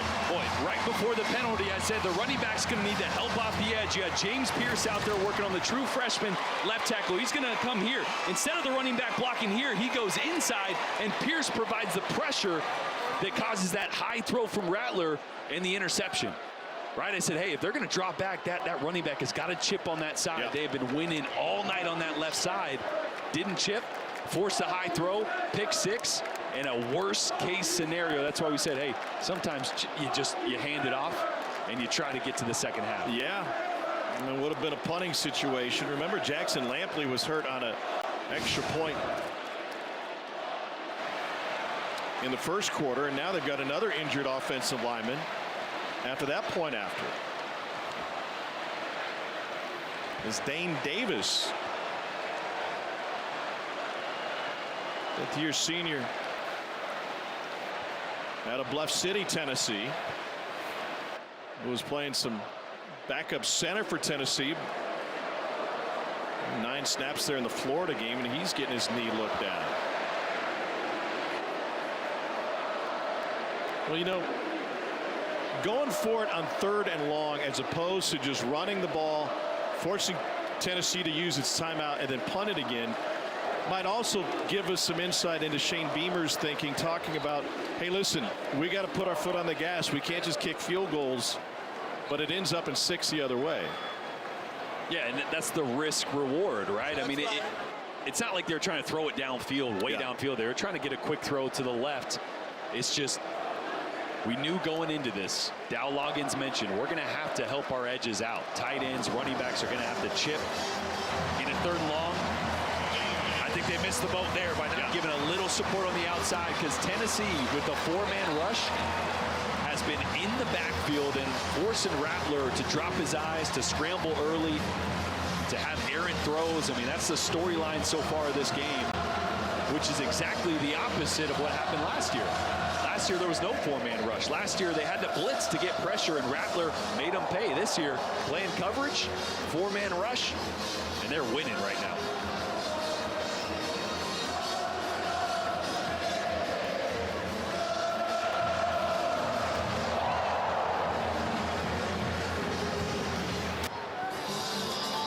South Carolina scored 21 in the first quarter last year in this game, en route to 63.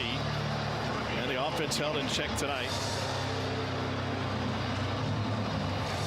Going to back them up to the 20 after the penalty. Unsportsmanlike on Danico Slaughter.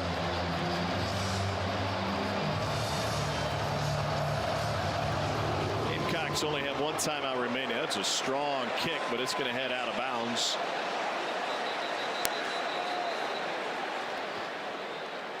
Oh, and here's the pressure I've been talking about. Spencer Rattler under heat all night. It's causing him to leave the pocket early. Not bad protection there, but when you get him under pressure, you start to see things that aren't there.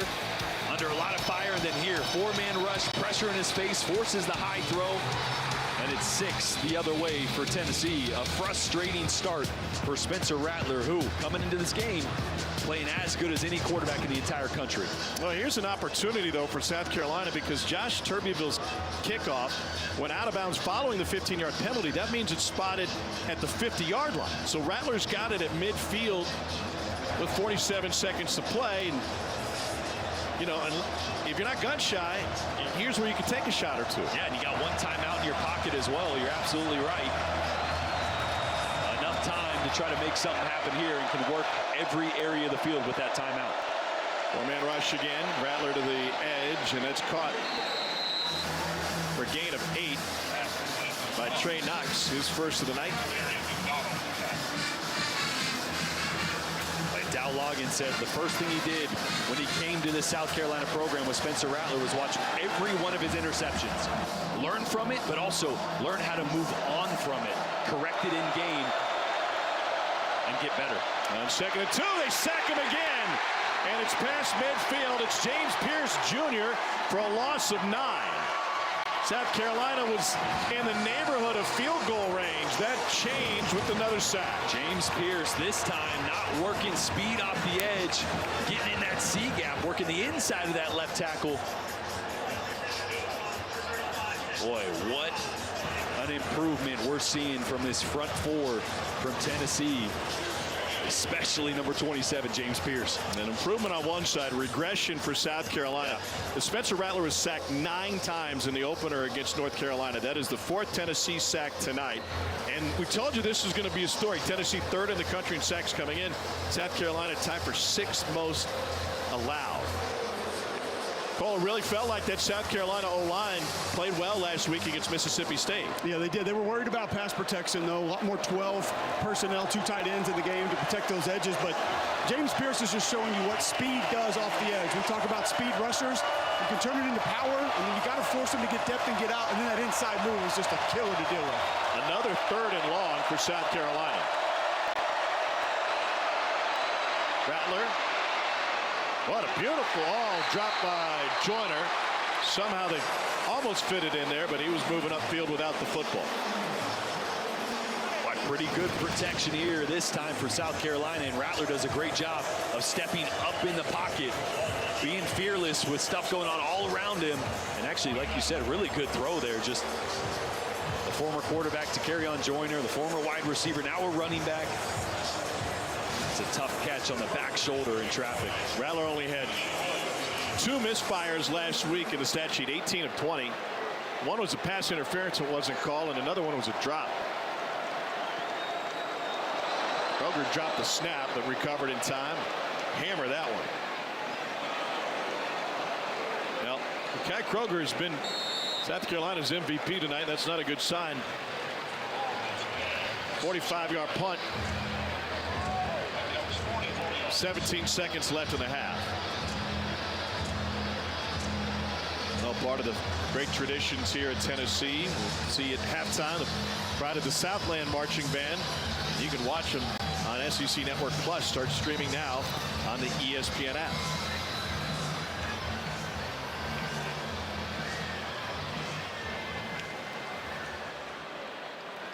It's called plumes. Oh, the little doodad in front? The doodad, yeah. You'd look good with a plume. When I first met you, you had a plume. Yeah, it was just my hair. Yeah.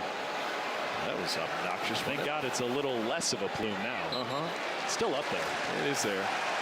It's been tamed. Another sellout here at Neyland Stadium, 101,000 plus, and it's been tough to tame for South Carolina. That and Tennessee pressure up front with 4 sacks. Let's get down to the field. Coles with Josh Heupel. Coach, obviously, we all hated to see it. Just any update you might have on Brew McCoy and what your message would be to your team. Obviously doesn't look good. I hate it for the kid. Not a better kid, not a tougher kid in the country. Thank you very much, Coach. All right, thank you. His team with a 24-10 lead at the half. Joe Milton is thrown for 170 to Rattlers 91. Maybe didn't see that one coming, huh, Dari? Back to you guys.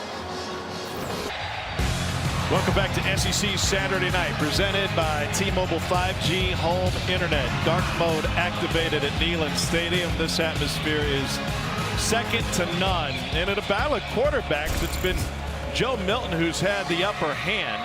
South Carolina with only 2 completions of 10 yards or more so far in the first half, and one was by their punter.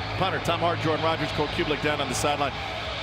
What does South Carolina need to fix, I think, is the most pressing question. Well, they need to find a way to be able to push the ball downfield. Now, I'm not the one under fire there in the backfield. Spencer Rattler is. They got to give him a little more help. They got to chip with some tight ends, keep some running backs in. If they need to max pro, go 7 or 8 man pro and take a shot, that's what they got to do, because Xavier Legette just 4 yards receiving outside that fake punt. So Spencer's got to find a way to get him going. Meanwhile, Joe Milton has played really good football in Tennessee, getting after the quarterback. Cole, what'd you learn talking to Shane Beamer? Well, I did ask him about the punt play and the fake punt, and the next play where the punt team was on, he said, trying to draw a timeout, but obviously they want to have that to send something up down the road as well. He said protection's got to be better. Details are something the South Carolina team is struggling with. Mesh concepts, routes run a little bit too short.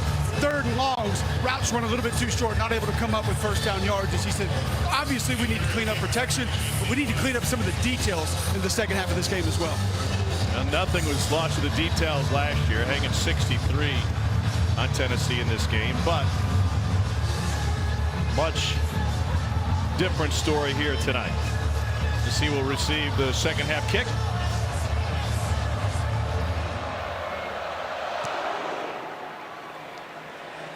And a fair catch asked for in the checkerboard. So how about Joe Milton? You know, if you're a quarterback at Tennessee and your last name isn't Manning or Martin or Hooker, you have the eyes of a huge fan base on you every game, and every mistake is magnified.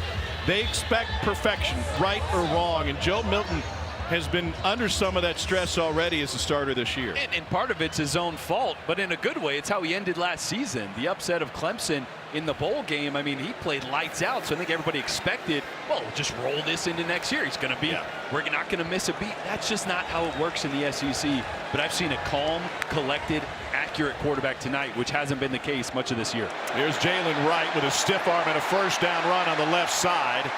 And Tennessee came into this with a dangerous run game, and Wright is continuing that. He's averaging 11 1/3 yards per run tonight.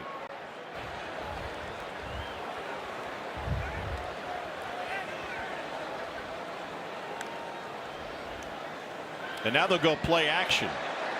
Milton dances from trouble. Outside the hash and looking for a first down with his legs. He got it. He still has that bulky brace on his knee. At 81-yard touchdown run, the longest for a Tennessee quarterback ever. Shout out Condredge Holloway. You see it on that left knee, and the acceleration still seems to be there. Sometimes I think the braking or the lateral movement is a challenge for guys in that scenario. Yeah, and that's not really his wheelhouse, right? He's not a big make you miss in space kind of quarterback. Oh, well, that's make you miss and run over you. But, you know, Joe is at his most dangerous when he gets ahead of steam and gets going downhill, as we saw in that big touchdown run last week. So 235-pound quarterback, and Josh Heupel was relentlessly recruiting him after he had even committed to Michigan when he was coming out of Olympia High School, and texted him on a regular basis or DM'd him, said, hey, can you do that in my offense? And we're talking with Joe about it yesterday, and he goes, listen, it came from Heupel's account. I don't know if it was him or somebody working for him, but it was every single day. And he said, I started paying more and more attention to what he was doing. He was at Missouri at the time. He said, man, I didn't even know where Missouri was. I couldn't find it on a map, but I knew what Drew Lock was doing, and I knew the numbers he was putting up. And I started paying a little bit more attention to this Heupel guy. And really similar quarterbacks, right? Drew Lock was a really big, strong-arm kid that could hurt you with his feet downhill when he got going, not a make you miss guy. So I can see why Heupel went, hey, I need another guy like this. And he's got him now, and he's got him playing at a high level tonight. I'll tell you one huge difference. It shook Joe Milton's hands yesterday. Oh, his hands are 6 inches longer than Drew Lock's. Yeah. Which Look, people make a big deal out of hand size, especially when, you know, Kenny Pickett goes to the NFL Combine and he's got small hands. Think about it like this. When you grip a baseball, you can rip that thing, right? Any arm angle, right? The bigger your hands are, the smaller that football feels, the more control and manipulation you have with your arm. There's Squirrel White on the edge that shook his hand and his fingertips touched my elbow. A 6-yard gain. Well, you have tiny hands, but, you know. Never going to let you borrow my mittens. 3rd and 3. 2 pairs of gloves this whole time. This broadcast is dumb and dumber. Straight ahead. Whoa! Heads up. Dylan Sampson. Too bad they don't have a gymnastics team here. Boy, watch Jalen Kilgore, the true freshman, come knifing in. Sampson tiptoes through the hole that time. Now the officials are going down. Again, this is when Tennessee is at their best. They spread you out with the splits, and they puncture you vertically with the run game. Great push up front from this O-line. 10th play of the drive. Tennessee trying to put its grips on this game. First drive of the 3rd quarter. Sampson brought down by Nick Barrett, talking with Joey Halsley, the offensive coordinator, has been with Josh Heupel since Halsley was a quarterback at Oklahoma. Reiterated the same thing Alex Golesh told us last year about Sampson. He's going to have some sexy runs. It's the consistency that they've finally found from him this season, 2nd year in the program, that has allowed him to get on the field more. Shovel pass, and that's incomplete. South Carolina wanted a fumble, but Tonka Hemingway got the ruling on the field is an incomplete pass. 3rd down. It's interesting. We're talking about rotation, and Halsley was telling us, listen, we're going to go with Jalen Wright, and then we'll go with Jamari Small, but Sampson can come in and spell either one of those guys on any particular drive. Timeout. And we got some cramping, it looks like, on that South Carolina defensive line, with Tennessee looking at a 3rd and goal. And really what I love about all 3 of those backs is they're all guys that can put their foot in the ground and get north and south.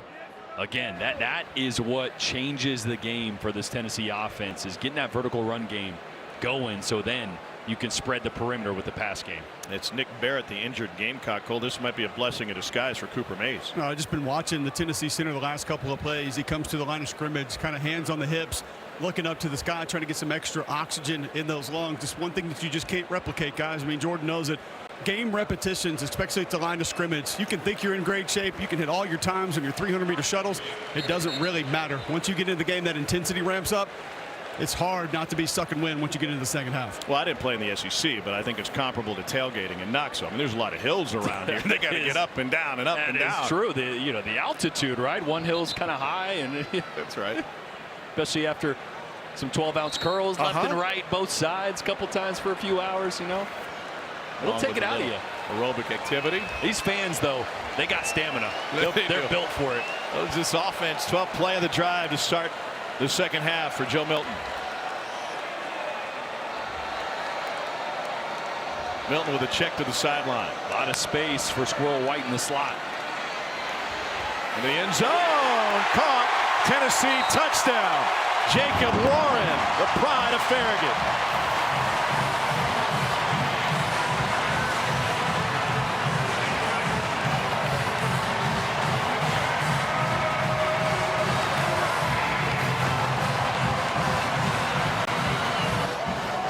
Jacob Warren grew up a Tennessee fan. He came to games as a kid, and on the 25th anniversary of the '98 national championship team, just maybe a hair before his time, he finds the end zone for the 2nd time this year.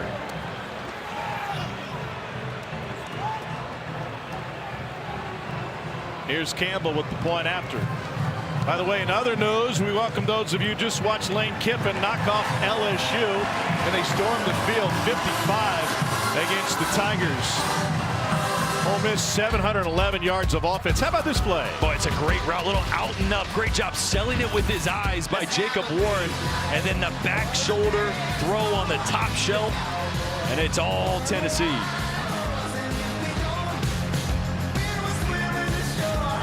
tonight. I don't have to imagine, Dari, we've lived that life, and we're going to do it again next week when we go to Oxford. That Arkansas game, Funkies will be off the chain. We will read and react then, as we will with Cole right now. We're going to take a look at what the pass rush from Tennessee has been able to do tonight, and James Pierce specifically, what speed up the field and inside does. Now, this is a three-man game, but a clean set from Tree right there, but he can't switch that off with that backer, so he knows now inside, I have to worry about an inside move. Watch this foot right here. Not going to be a very clean pass set. You're worried about being inside. You get a quick set. That speed rush comes to the outside. You don't get enough depth. You don't get enough width, and that resulted in the pick six for Tennessee. And that was a game-changing play late second quarter when South Carolina had the opportunity to run a play, but Tennessee only having one timeout. Now they hit straight up the middle. It's Mario Anderson from Division II to the SEC and to the house. 75 yards.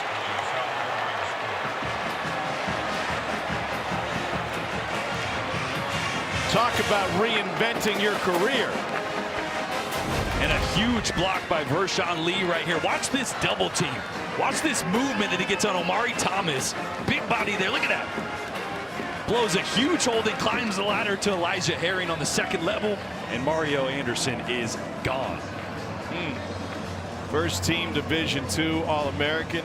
1,500 yards last year. His third in school history in Newberry with over 3,300 yards. And never played in front of 101,000 before. That's the longest Gamecocks run of the year. The previous long was just 28. And it's a new career high for Mario Anderson. Back-to-back weeks for a South Carolina team that was looking to figure out their run woes. And coming up party last week against Mississippi State. He's got the trophy to show for it. Finally, man, it was fun watching this dude run the football tonight. Now, y'all going to see on the tape, he had about 2 runs where he ran into his own offensive lineman so hard that he knocked himself out, all right, for a no gain. But, man, to come in there and just wear them down, this dude is hard to tackle. All right? We had a great visit with Mario this week, and his journey. He was originally committed to Charleston Southern. They had a coaching change. He didn't have an opportunity to go there. Instead of the game ball, that's going on the dresser. That game ball meant a lot. A big part of his high school career was going to Ohio, where his dad was living, and playing at the Ted Ginn Academy and playing for Ted Ginn Sr. Of course, Ted Ginn Jr. was a standout at Ohio State to the NFL.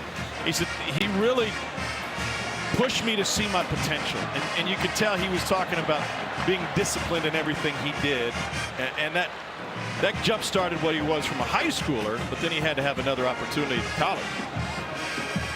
Well, I think it's games like these, you're seeing the emotion on the sideline. They really make you believe in yourself, right? You come from a D2, and I even asked him, did you ever imagine you were going to be trotting out there as the starter in front of 100,000 people, making a run like this? He said, I don't know.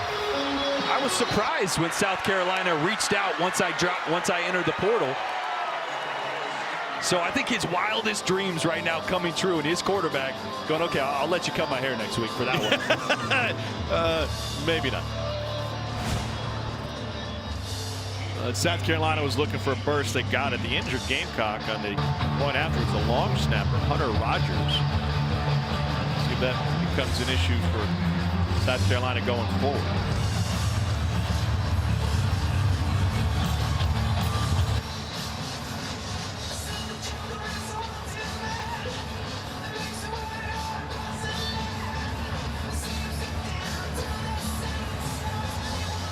Mitch Jeter will put it in the air.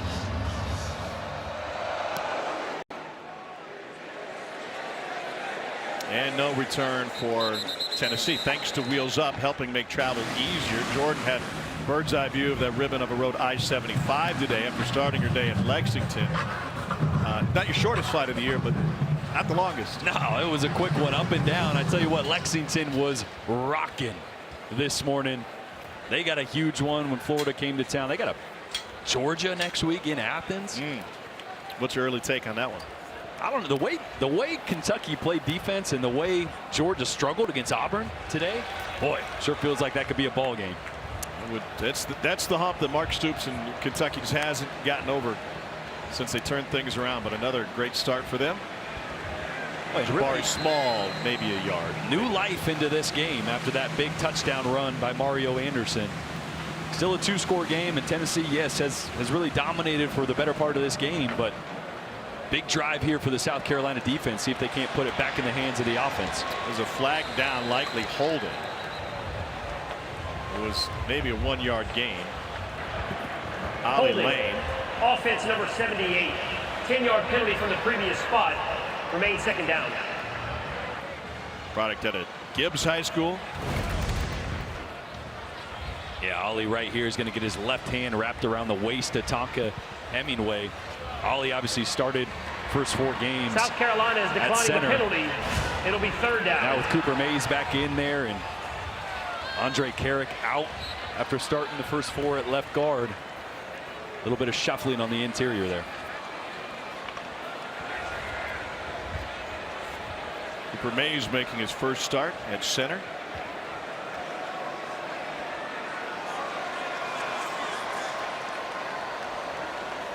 Third and 9 after Carolina declined the penalty. Milton fires right and incomplete. This is a receiving corps, Chaz Nimrod with the drop, that turns the jugs machine up, well, to 11, or as far as it'll go. And you have to. I mean, just look at this is a rocket from Joe Milton. There's really no way to practice that, right? Because you can get on the jugs machine and stand in front of it, but when you're moving and you turn your head around, that ball's coming at you at probably 62, 63 miles an hour. It's a different ball game. Here's Jackson Ross. Fair catch taken at the 34 by Eddie Lewis after a 40-yard punt. South Carolina will try to trim into that lead again, and we return.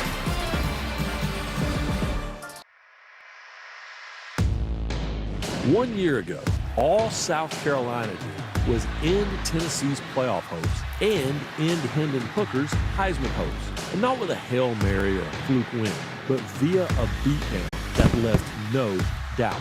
The Vols have not forgotten any of that, now hoping that revenge is a dish best served orange.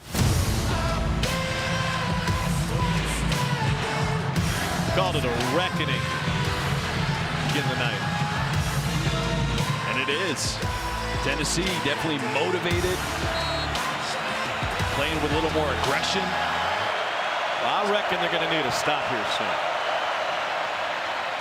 South Carolina scored on its last possession on a Mario Anderson run, and they have a 6-yard completion here to Dakarian Joyner. You know, as they look to get back in rhythm on offense, a lot of times an offensive coordinator will lean on his quarterback. And that was one thing Dow Loggins mentioned. He said, I don't want a bobblehead quarterback. I want a guy that goes out there and sees what he wants and can change the play. Yeah. Giving Spencer a lot more freedom. He calls them 3-pronged plays at the line of scrimmage. 3 plays he can get into any one he wants. Pressure in the backfield on Anderson, who turns it into a 2-yard gain. Omar Norman Lott with the stop. Said he tested him this summer. Actually, in the fall camp, one of their first scrimmages, said Spencer didn't like a play, so he called it in the middle of the scrimmage just to see what he would do. Yeah. And Spencer's like, no, I said, I didn't like that. We got it out of here. So let your quarterback play fast. Let him control the line of scrimmage. And on 3rd down right here, let him make the right decision. This might be a 1-prong play. Caught for a first down. That's Xavier Legette. He's coming off of a monster game against Mississippi State. He had 189 yards receiving, 136 after the catch. Oh, it's just a dig route against man coverage. Does a great job of leaning into the corner there and pushing off. Not pushing off, but breaking out with some intensity to create some separation. Giving Tennessee time to rotate some subs in. I didn't see that South Carolina subbed on that play. Must have.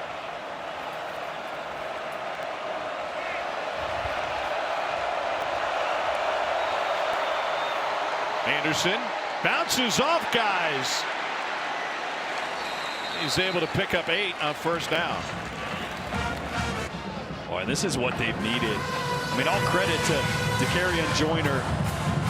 for moving into that running back spot after he was a quarterback and a wide receiver, but they need a guy like Mario Anderson. True running back that can feel it, put his foot in the ground, get north and south, and that wasn't well blocked, but he made something out of nothing. Anderson at the century mark tonight.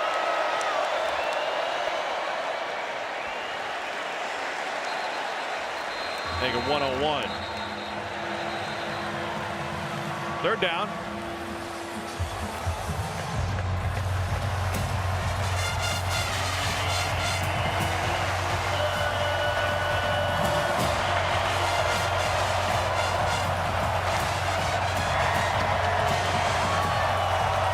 Yes. Say it. For what? Third down for what?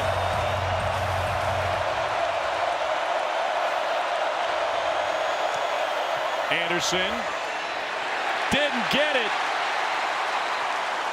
The spot's going to be a foot short. Tyler Barron, the first man there. Thielander there to clean it up. Well, they're going to leave Tyler Barron completely unblocked there. He's the option guy. Don't love that on a 3rd and short. Hear that? I bet they just sneak it. Oh, and he gets bottled up. Yellow line, obviously unofficial. The original spot looked like it was good, even though momentum suggested no chance. The head linesman came in, and now he's going to have him short. Yeah, to the naked eye, it looks short. Indeed. A turnover on downs for the second time tonight for South Carolina. Generations loving it here at Neyland. When it was the big boys up front, Amari Thomas getting low, holding up on that 4th and short. It's been a lot of Tennessee offense, but the defense is bowing up now as well.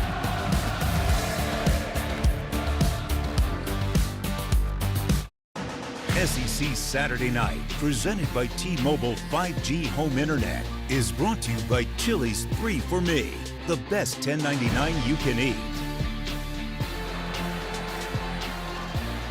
Well, the great John Ward had him counted down at the end and capped the '98 season, a national championship for Philip Fulmer and his squad. As we return to action at Neyland, '98 team beat 8 bowl teams, including 6 January bowl teams, and that 1998 team honored at halftime.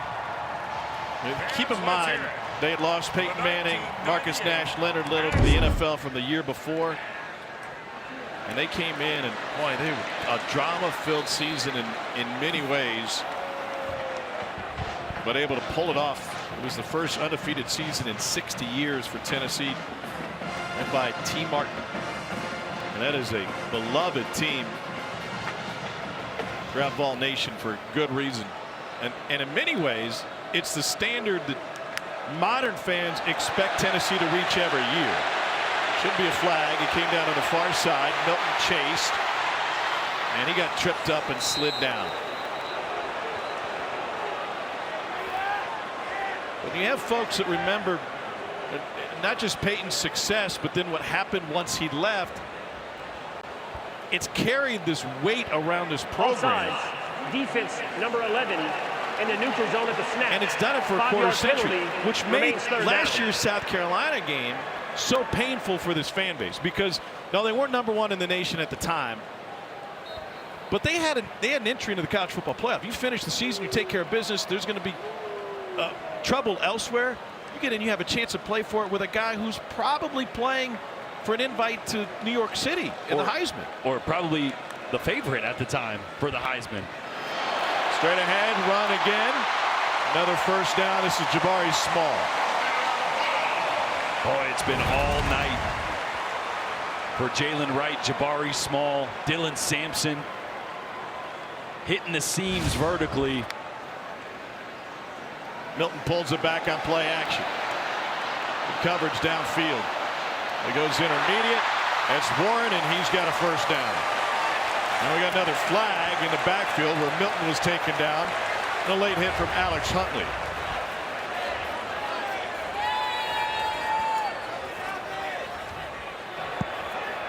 There was no foul on the play. First down. I rescind my previous comment, just like they pulled up the flag. But to your point, Tom, the weight of that great 98 team permeated even the down years for Tennessee big time. And I was a part of a Vandy team that Tennessee was down for those years, but the expectation was always there that they should compete for national championships year in and year out. And that's, like you said, why last year was just so exciting and so painful at the end, because everything was right there. Back to the ground game. And that's how you sell 70,000 season tickets and every seat in a 101,000 seat stadium. Whether you have the ultimate highs like the win against Alabama here at home last year, or when you're a program that's struggling.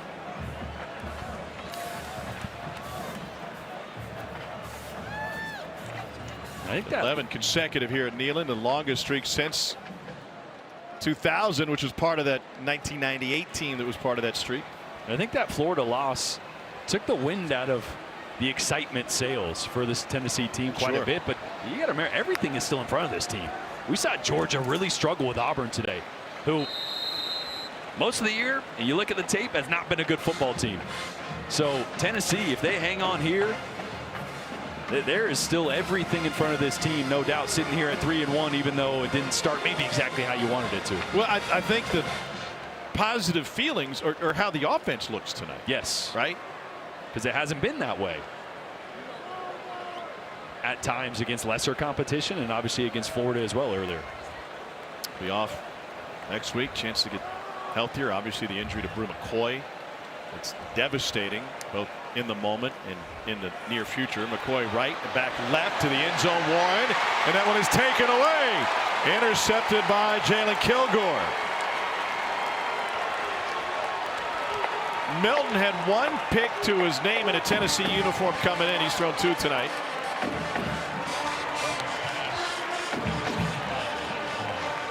Boy, Jalen Kilgore, who got beat on that touchdown where Jacob Warren hit him with the double move, this time in perfect phase, right in the hip pocket, does a great job of leaning, turning the head, getting his hands right on that ball. I would have loved if Milton, that's not a bad decision there, but you had one high. I would have loved if he would have looked the safety to that side and thrown to Squirrel White one-on-one to the field. A long road ahead for South Carolina, but Spencer Rattler led a pair of 95-plus yard scoring drives a week ago. 195, 198. Corner blitz into the end zone, nearly got him. Wow. The Kerryon Joyner had to evade Jordan Thomas, who came crashing in from the edge. Boy, timed it up so well, too. The perfect call there by Tim Banks, defensive coordinator, almost resulted in 2 points there.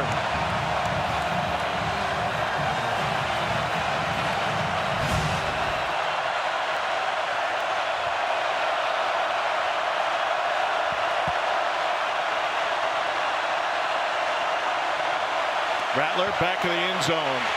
Nearly stepped out, got rid of it, incomplete. He was really close to pulling in Orlovsky there. There is no foul for intentional grounding. 17 was in the area. Had a receiver in the area, no foul, intentional grounding.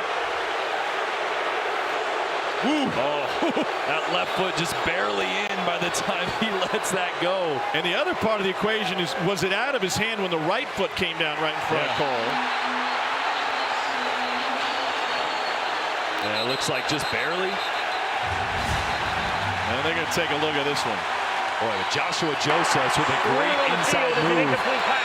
The previous play is under video review. To put the pressure on Spencer Rattler.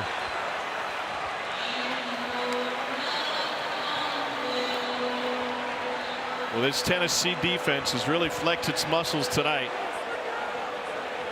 Mentioned Orlovsky. Gardner Minshew did it last week for the Colts as well.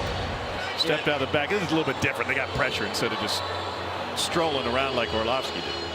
What do you think? You think the ball was out before the toe came down? I think I do think the ball is out. But that move will forever be the Orlovsky. You know, yeah, no doubt. The back you up fadeaway jumper is always going to be the Jordan. right? The tomahawk jam is always going to be LeBron. What's my move? Asking me to pick your tie before every game? I don't know. Yeah, that's good. So the toes down. After video review, the ruling on the field stands. But they have put Rattler under duress on each of the last 2 plays. There's boos, but there might be cheers here in a second. It's still 3rd down. You're backed up in the shadow of your own goalpost. All right, so what do you think as a quarterback? If you expect that they're going to bring the house, how do you win as a quarterback? You got to get something out early to the slot. You don't want a long throw to the sideline. You don't want to have to wait for something to develop. I wouldn't be surprised if they tried to get some separation through formations, a stack or a bunch. Just cannot hang on to this ball if you're Spencer Rattler. And Tennessee here is going to show pressure. Let's see if they end up bringing it or if they drop into coverage here. Game's up front, but they only bring 4, and incomplete to the sideline. Sensational hand by Omega Blake that was out of bounds. Shane Beamer's not happy with the route. He's saying stay in bounds. Yeah, just ran out of room. That's one of the storylines too, though. I mean, with no Juice Wells, Xavier Legette has been the guy. They don't really have a number 2, and now this is not fun if you're a punter. Guy Kroger from the hill. Got rid of that quick. Muff recovered, and D. Williams with a nice cut. And there's a flag flying in, and Williams is going to fly all the way into the end zone. As it stands, a 46-yard punt return for a touchdown for Tennessee.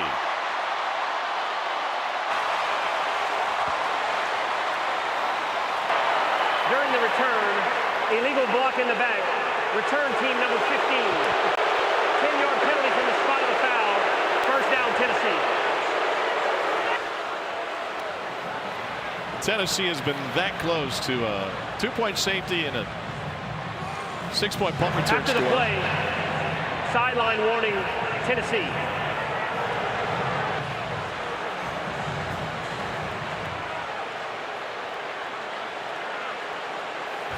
Boy, and it was just a needless block in the back. It's going to happen right there. I'm not sure that would have made a difference. Well, Tennessee will still have fantastic field position.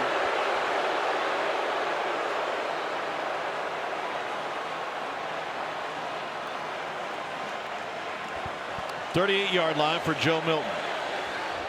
Thrown for 192 yards, 1 touchdown, and a pair of interceptions. Jalen Wright picks up 3.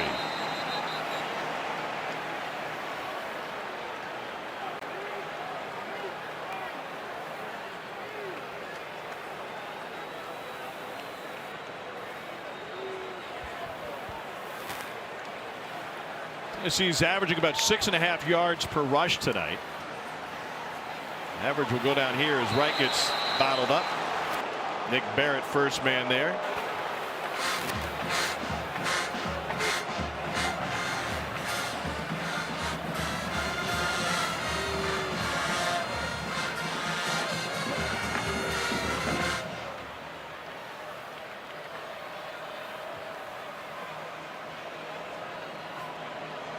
They're down 7.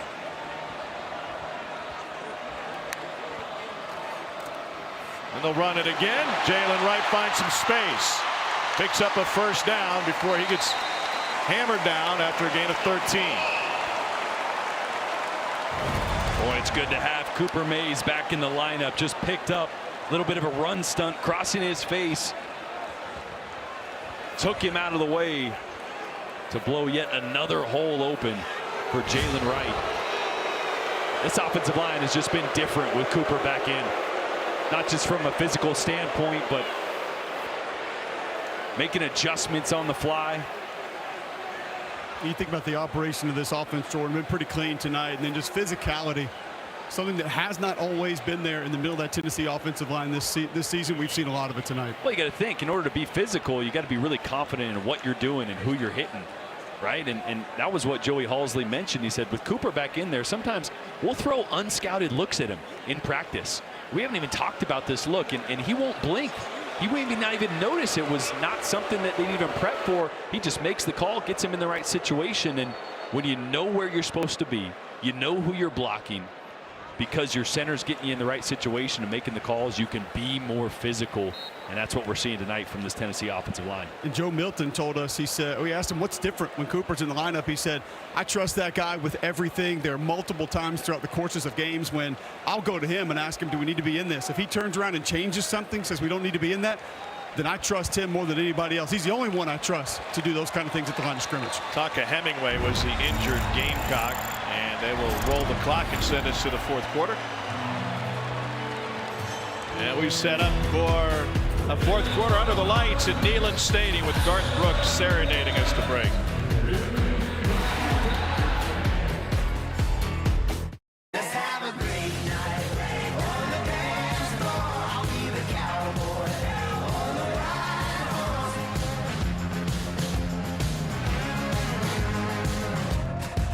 The only pall over the festivities was the injury in the second quarter to Brew McCoy. Otherwise, it's been a Tennessee kind of party tonight. Start the fourth quarter. Jalen Wright with the cutback ran into his own guy and no gain. Good job Stone Blanton to turn him inside. Blanton had a good game last week.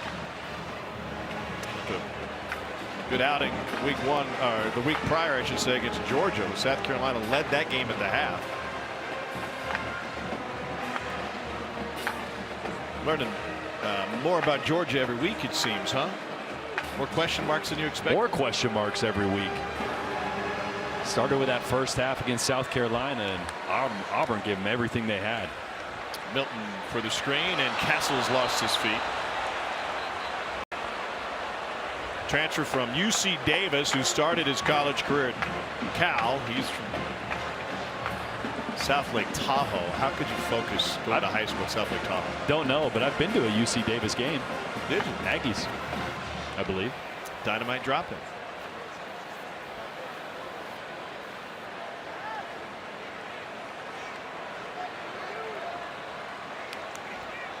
Go. Can't do that. False start. Offense number 34. 5-yard penalty. Remains third down. So this is the tough part about running an offense that has lightning fast tempo, is when you got to slow things down. Yeah. And it's not on the first clap anymore. It's on the second clap. Guys just get a little antsy, right? You take more time in between plays, and that rhythm, your internal clock is going, wait, we should be going. We should be going, even though you want to slow things down, milk the clock as much as possible. It's something that Josh Heupel was really good at when he was at UCF. He had some veteran quarterbacks there. He had guys who had played in the system, and they were able to adjust what they were year to year. Here's Jalen Wright again. I think it's taken down at the 15-yard line, a 13-yard run. But the players aren't used to it. No. It's new to them. And on fourth down, they're going to send in the kicking team. Offense wanted to stay out there, led by John Campbell Jr., the left tackle. Boy, that's how confident this O-line is in their run game tonight. Every O-lineman's going, no, let's go, let's go, let's go. Go for it. Charles Campbell's made from 24, now from 33. Smart move here, though.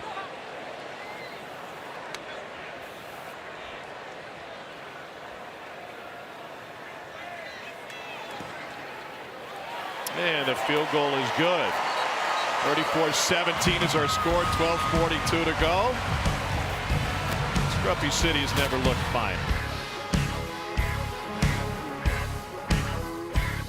Action in the league today in the late one. Alabama and Mississippi State still going on. Aggies took care of the Hogs today in Jerry World. Ray Davis was a monster today. 280 and 3 touchdowns for the Cats, still undefeated.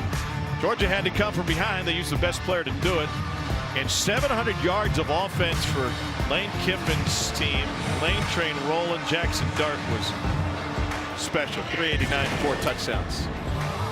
440 total for Jackson Dart. And how about Quinshon Judkins getting back involved? Yeah, he had 33 carries for 182 yards. And as many answers as we're getting, I kind of feel like we're getting more questions than answers. Cole, what's your take on today? I'm with you 100%. Obviously, haven't seen the tape, didn't see a lot of that game, but there's no way if you would have asked me if Quinshon Judkins was going to pick tonight to get going against Mekhi Wingo, Mason Smith, Harold Perkins, and that LSU front, with the way the Ole Miss offensive line had been playing, I can't wait to see how Lane and company dialed that up and were able to make it happen. Well, Judkins had an incredible year last year, record-setting season for an SEC running back as just a freshman, but he hadn't found his stride yet. No, he was a Heisman frontrunner coming into the year, and just 40, 50 yards a game or so, maybe, for the first couple games, and now back on track. I guess expect the unexpected this year. Spencer Rattler in South Carolina, and he's nearly sacked again, escapes, and steps out after picking up 11. Boy, stop me if I sound like a broken record, but Joshua Joseph's off the edge here again, working on Tree Babalade, the left tackle, true freshman, who's had his hands full all night. But Rattler, great job of just navigating, spinning out, and turning a positive play. And Joshua Joseph's is still down on the grass after that pressure. Yeah, slipped a little bit trying to slow down and change direction after Rattler got outside the pocket. This game has been plagued by injuries tonight. Kennesaw product. Seeing more and more playing time. It feels like Tim Banks, who runs a very aggressive defense for Tennessee, has a lot of pieces to play with this year. You know, I don't know. Sometimes we talk about depth. We're talking about having the same type of player behind the guy in front of them. They have a lot of different personalities and skill sets. Yeah, and I think having length and speed on the outside with guys like James Pierce, 6'5", 242. Josephs, who just walked off, 6'3", 240. Rattler taken down again. Another sack for Tennessee. It's James Pierce again. 5th of the night for the Volunteers. Once again, we talked about that speed rush and being able to get upfield. What it does, you have to either jump it quickly or get back as fast as possible. And then if you don't have even weight distribution, you lose your base. They're going to smoke you inside. It is a nightmare to be able to deal with when a guy can dip and rip with that kind of speed. And then you have to change direction, come back inside to cut it off. It's virtually impossible. Pierce had 2 sacks in that opener against Virginia in Music City. Rattler has all day this time. He's able to deliver to Omega Blake.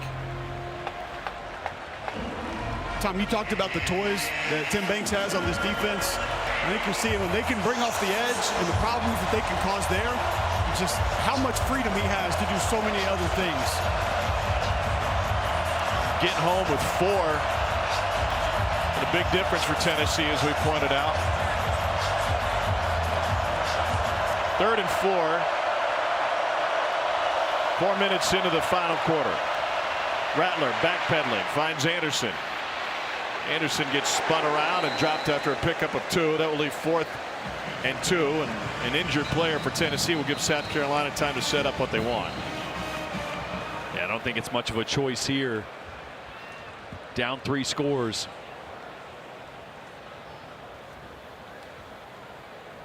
These short yardage, 3rd and shorts and 4th and shorts, have been tricky for South Carolina. Haven't been great in these short down and distances tonight.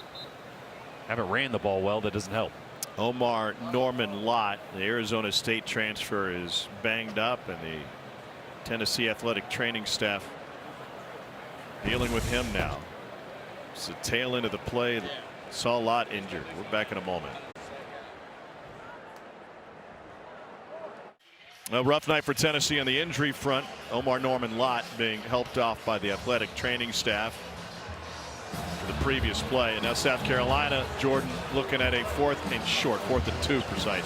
Yeah, last 4th and short they tried a little option, read option route with Mario Anderson. But I'd like them to just get physical and go downhill here. They're 1 for 3 on 4th down. Twice turn it over on downs tonight. 4th and 2. Rattler to throw.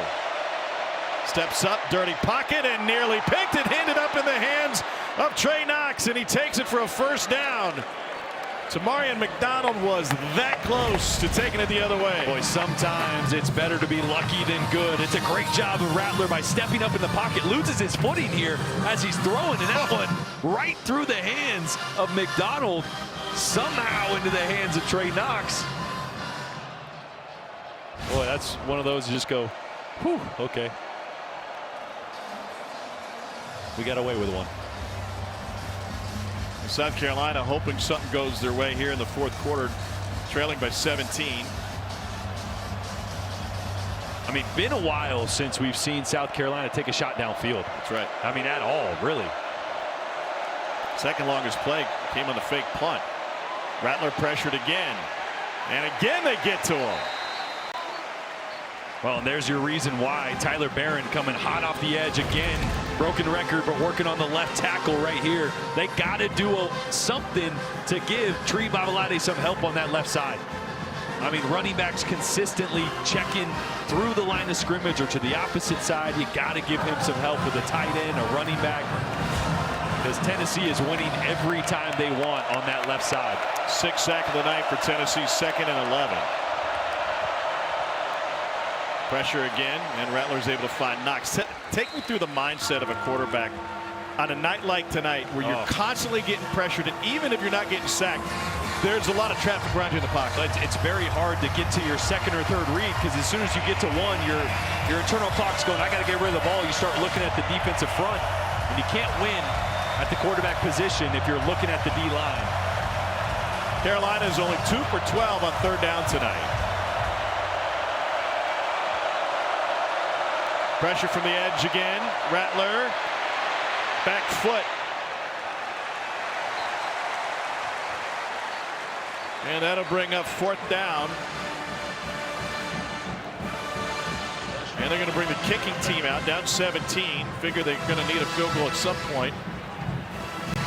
And looking at a 4th and 4, they're going to try to cash in with Mitch Jeter. Just a frustrating night for Spencer Rattler, Shane Beamer, Dow Loggins upstairs as they try to figure out how to get anything going on offense. This from 48. The injured long snapper Hunter Rogers is back on the field for South Carolina. That's good news for him. From the hash. And Jeter able to push it through. So it's a 2-touchdown deficit with 8:35 to play. Spencer Rattler has seen these dark mode jerseys in his face all night. Real recognized real here tonight. SEC Saturday Night is presented by T-Mobile 5G Home Internet, connecting homes across the SEC. Great shot of campus here in Knoxville. If the game goes any longer, we'll have a camera in Cool Beans. 8:35 to play. 2-touchdown game.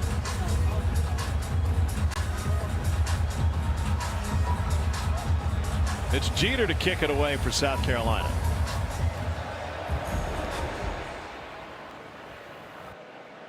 And no return for Tennessee.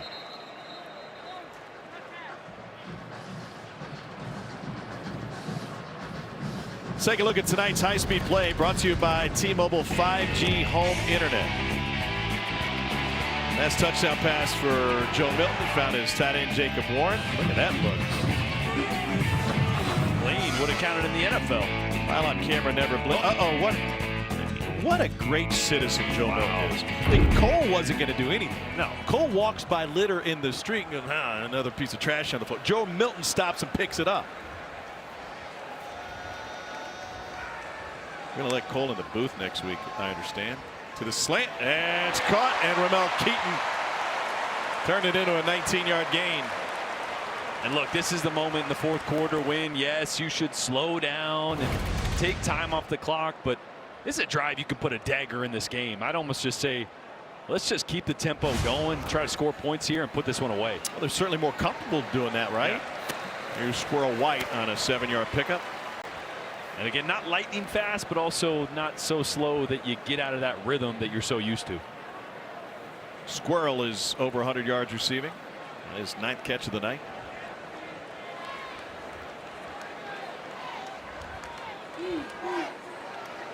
And they'll run it again. Dylan Sampson. DQ Smith with the stop after a gain of 11. What a stable they have in the backfield. Boy, and again, what a great job this offensive line is doing. Gerald Mincey that time pulling around with a big block to spring Sampson. Cooper Mays up on the second level as well. They're helping wall it off. Mincey against San Antonio played both left tackle and right tackle. Cole, do you feel like some players have personal preferences when it comes to left side or right side? I don't think there's any doubt. Some guys come up and listen, you know how specialized we are in today's sports. Some guys are a right fielder. Some guys only play left slot receiver.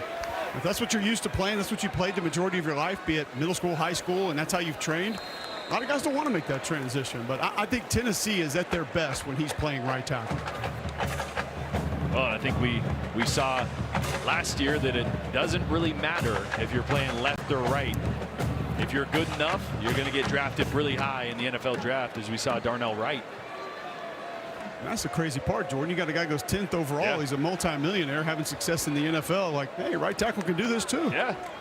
10th overall pick. Great hands and a first down turned in by Tennessee again. That's Chaz Nimrod, second-year freshman out of Bentonville, Arkansas.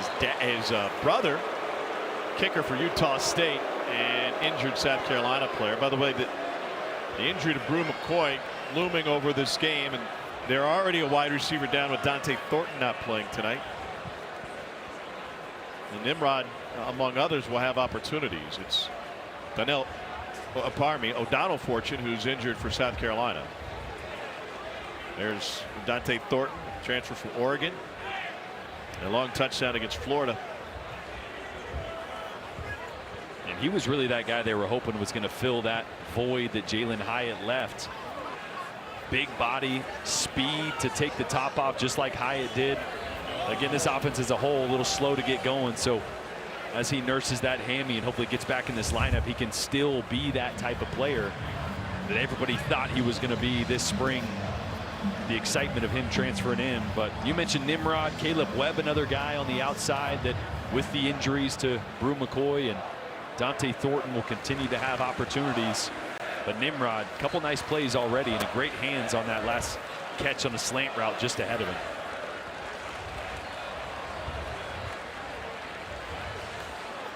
Sixth play of the drive. Tennessee will use some time. I love that on the jumbo they put up quiet please, offense at work. That's nice.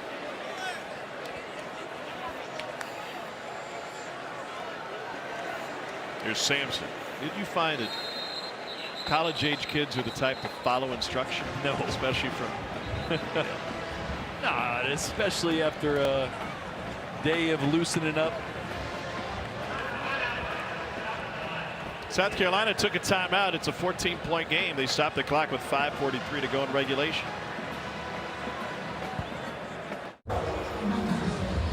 Neyland Stadium, the site for a series that began in 1903.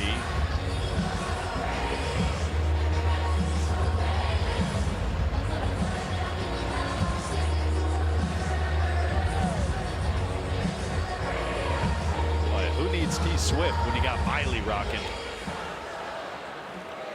Pretty awesome for the football world for Travis Kelce to put Taylor Swift on the map too this week. We made it to 5:50 in the game without anybody bringing her up. Warren with the catches to stay in bounds for the first down, and new clock rules there, let it roll. Interesting piece by Dennis Dodd at CBS Sportsline this morning, or perhaps yesterday. It's only, this new clock rule's only costing like and a half plays a game. Yeah. It's not what the powers that be had intended, because with the growth of and expansion of the playoff, they wanted to cut down on the plays. So at the end of the year, you could say, hey, we've saved you a game and a half worth of plays, even though we're going to add a couple to the tail end of the season. Bounce to the outside, and now back up the hash for Dylan Sampson.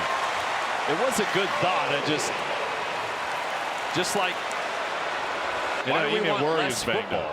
Why do we want less football? You know. Well, I'm not saying I agree with it. I understand why. I was being facetious. You know. I want more football. Yeah. I want 7 overtime. Yeah, like that. Those Buffalo Wild Wing commercials. Just hit the button. Yeah. Yeah. Nope. More football.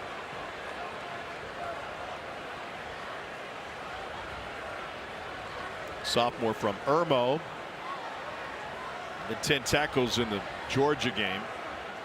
He was banged up early this season, had a hamstring injury against North Carolina.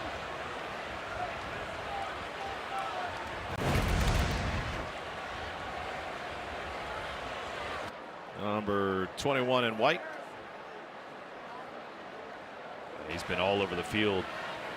The scheme for South Carolina asked these safeties and star nickelback players to make a lot of plays at the line of scrimmage, be violent attacking downhill. So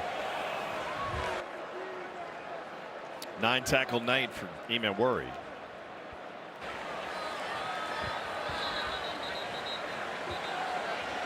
Both these teams will get a break from action next week. I feel like they could each use it.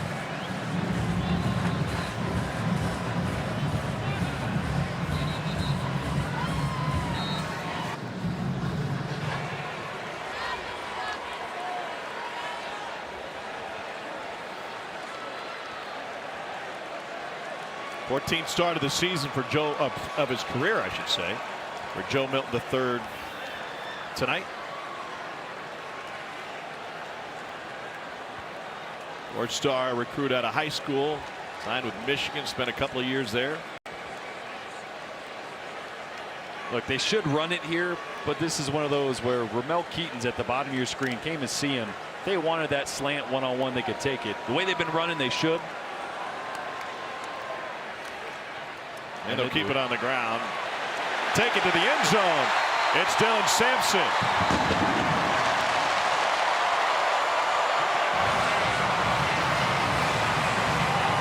It's moved to Mincy, a hug from Lane. Love to see them celebrate with the big boys. Like I said, the way they've been running the football, no reason not to just keep handing it off.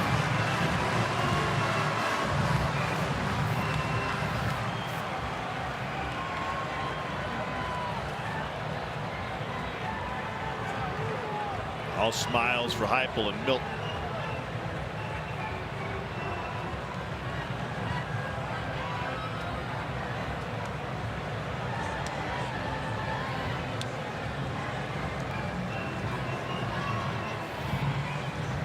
Each of the 3 running backs should see regular time for Tennessee have a touchdown tonight. Wright, Small, and now Sampson. And again, just great push up front. Look at the hat level. The drive, you got multiple linemen getting their guys 2, 3, 4 yards downfield. And whether it's been Sampson, Small, Wright, whoever it's been, they've been tough to bring down with just one guy all night. And Mincy, who had a big block earlier in the drive, get a little dance in the end zone.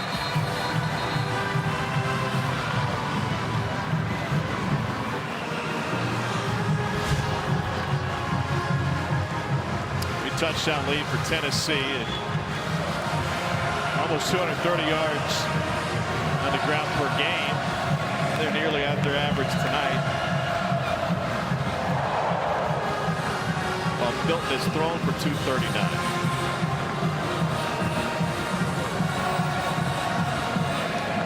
Nico Iamaleava might see some time here in the 4th quarter, huh? Yeah. Might be it for Milton. We'll see. One crowd would love to see or Nico and Xavier Legette.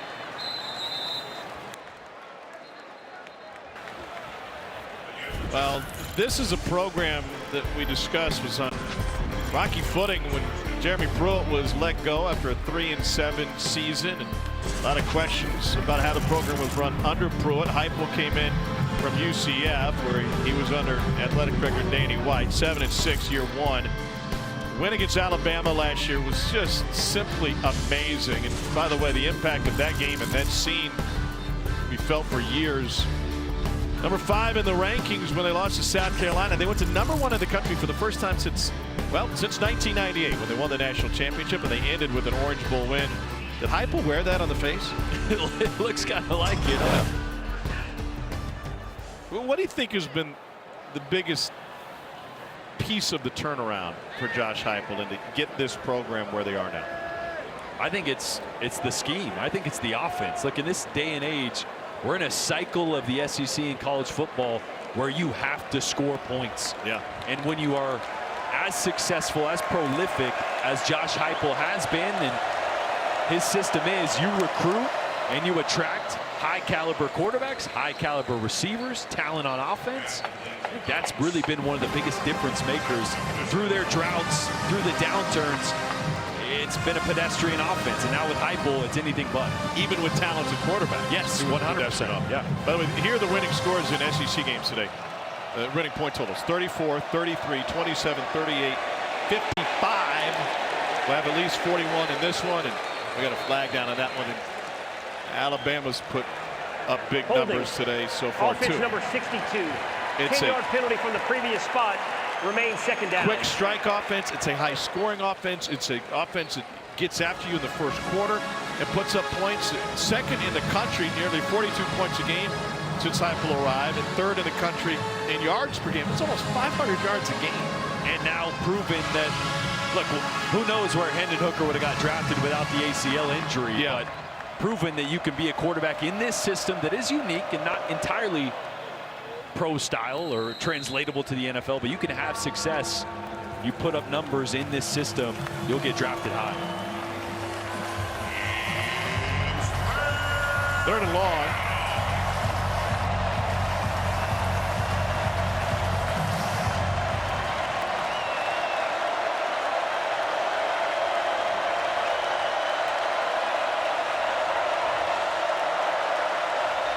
They're bringing everybody. Rattler nearly picked, trying to find Doty, and Tamari McDonald was right there.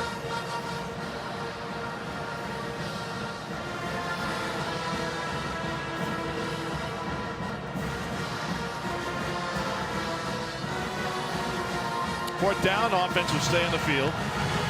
2 of 4 tonight.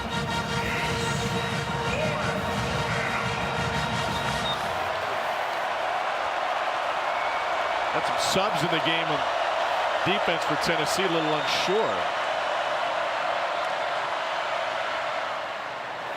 Here's Trey Knox. Can't quite get there. And now the only question left in the final 2:37 is if we'll see the promising freshman at quarterback.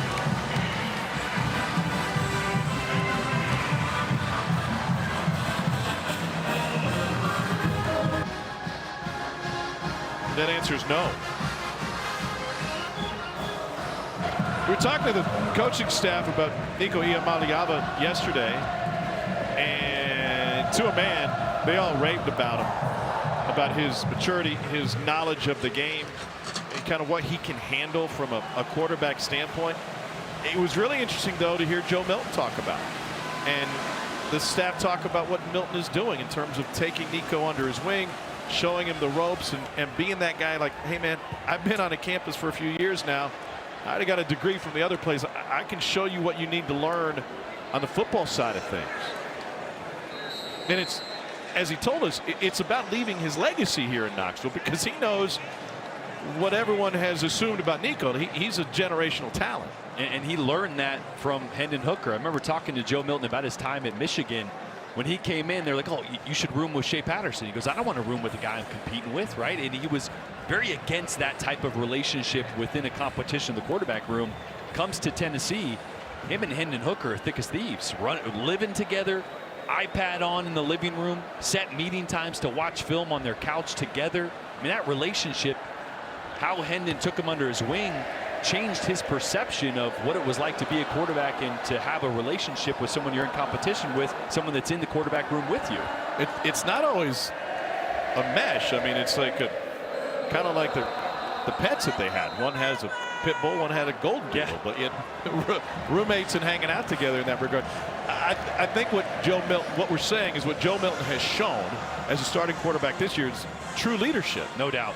And what that takes is some confidence in yourself, right? That you are not only the guy that you're going to perform, but that also you can help somebody else and be selfless in that matter because it's for the greater good of the team. And that's what Hendon showed Joe. And now Joe, as you mentioned, his legacy, doing that for Nico as well. I think the pivot of this team, as we're seeing it unfold tonight, will be, and they have 41 points on the board, but it's what the defense is doing.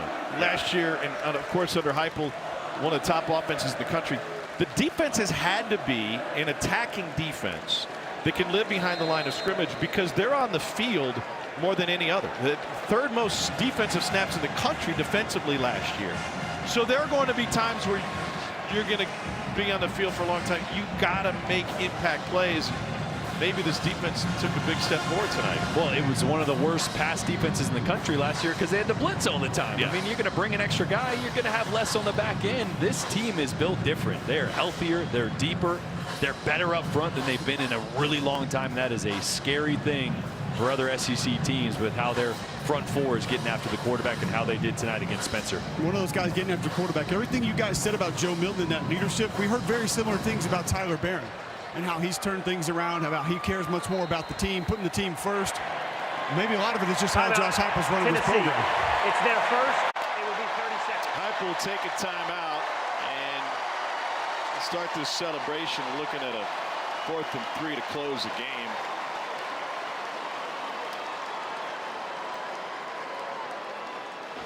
Three guys in the top 10 in the SEC in rushing coming in, and they all have a touchdown tonight. This is Jalen Wright, the Durham product, finding the end zone.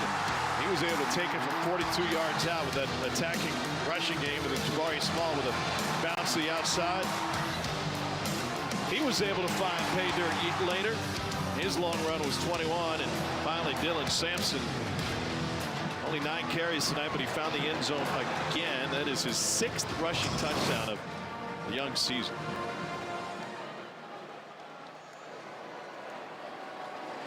They'll run it straight ahead on 4th and 3 and pick up the first down as the clock expires on this one. So whether you want to call it revenge or a reckoning or just finding balance again, Tennessee is able to knock off South Carolina after a tough emotional game last year and a tough loss. Talking with Heupel, by the way, after that loss to South Carolina last year, said we got to let this one hurt, and it will.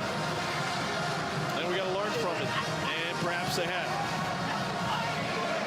And last year in this very game, all their hopes were dashed, and now, after up and down to the start of this season, everything's still ahead of this Tennessee team. Josh Heupel is standing by with Cole. Coach Heupel, I know you couldn't go into this game and bring up last year and use that as motivation, but you saw the crowd show up tonight. You heard how they reacted. Has to make you feel good to be able to deliver this win for them. Yeah, there's not a better environment than Neyland Stadium, all of college football. Love the way our fans showed up and showed out tonight. We're going to need them the rest of the way, too. Really proud of our team. I thought they prepared really well. Defensively, our D-line really dominated and controlled the football game. Did a good job of matching them. Offensively, some peaks, some valleys, but for the most part, really efficient night. Stay with offense first. Just how much does it unlock when you can run the football the way that you were tonight? That's the key to everything that we've done for as long as the staff's been together.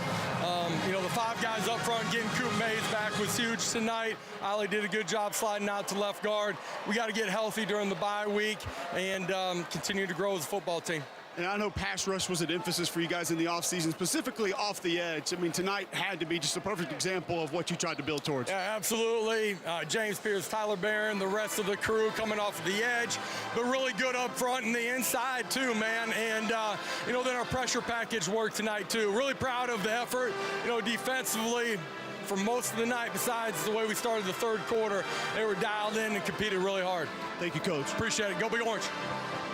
Here's a guy who has embraced the Tennessee traditions, especially with that national championship team being honored tonight from 1998. Yep, fire away, fellas. 41-20 is our final. We'll see a little bit in SEC football final, but let's get you back to the studio and the law firm of Noka, Doring, and Watson. Gentlemen. Well, you know, we'll argue for you all day, Tom. Trust me. As we welcome you in here, we're going to get going on SEC football final in just a bit. We're going to get you back to Neyland in just a bit as well. But Tennessee able to put this thing away in the second half and really did it in a number of ways. Actually, we're going to break it down in just a minute. I look at my TV and I see Cole Cubelic standing by with Joe Milton. Cubes. Joe, I want to start with just having your center, Cooper Mays, back. It looked like the operation was a lot cleaner, but just describe for us how it felt for you. Man, it felt great. You know, you have somebody in there that knows all the plays, that knows all the calls, and that's going to fix it when something goes wrong. So, you know, just having him back, man, it's amazing. You know, having a starting five back and just having them guys rolling, man, that's all you can ask for. There's such a misconception with this offense that it has to be deep shot after deep shot after deep shot. Running the football the way you were today, how much comfortable does that make you with the operation of this offense? It makes me feel good, you know, just being comfortable to understand that my coach is going to put me in the right situation to make a play. Either that's throwing the ball or handing it off to one of the three-headed monsters, man. And, you know, when you hand the ball off to them, great things happen. Jordan and Tom were describing Hendon Hooker, what he meant to this program last year, what he meant to you, and then you told us just kind of how he's rubbed off on you and the leadership and how you handle your teammates. What was it like having him here tonight? Hey, man, it was great. You know, having him get a shot out in the first quarter, you know, I stood up for that. But also, man, it's just, you know, he got hurt last year this game. You know, being able to come out and win that with the team and having him here, you know, we're gonna go back in the locker room and celebrate that one. Were you guys able to get the handshake? Yes, absolutely. We was able to do that one. Thank you, Joe. No problem. Thank you. Dari?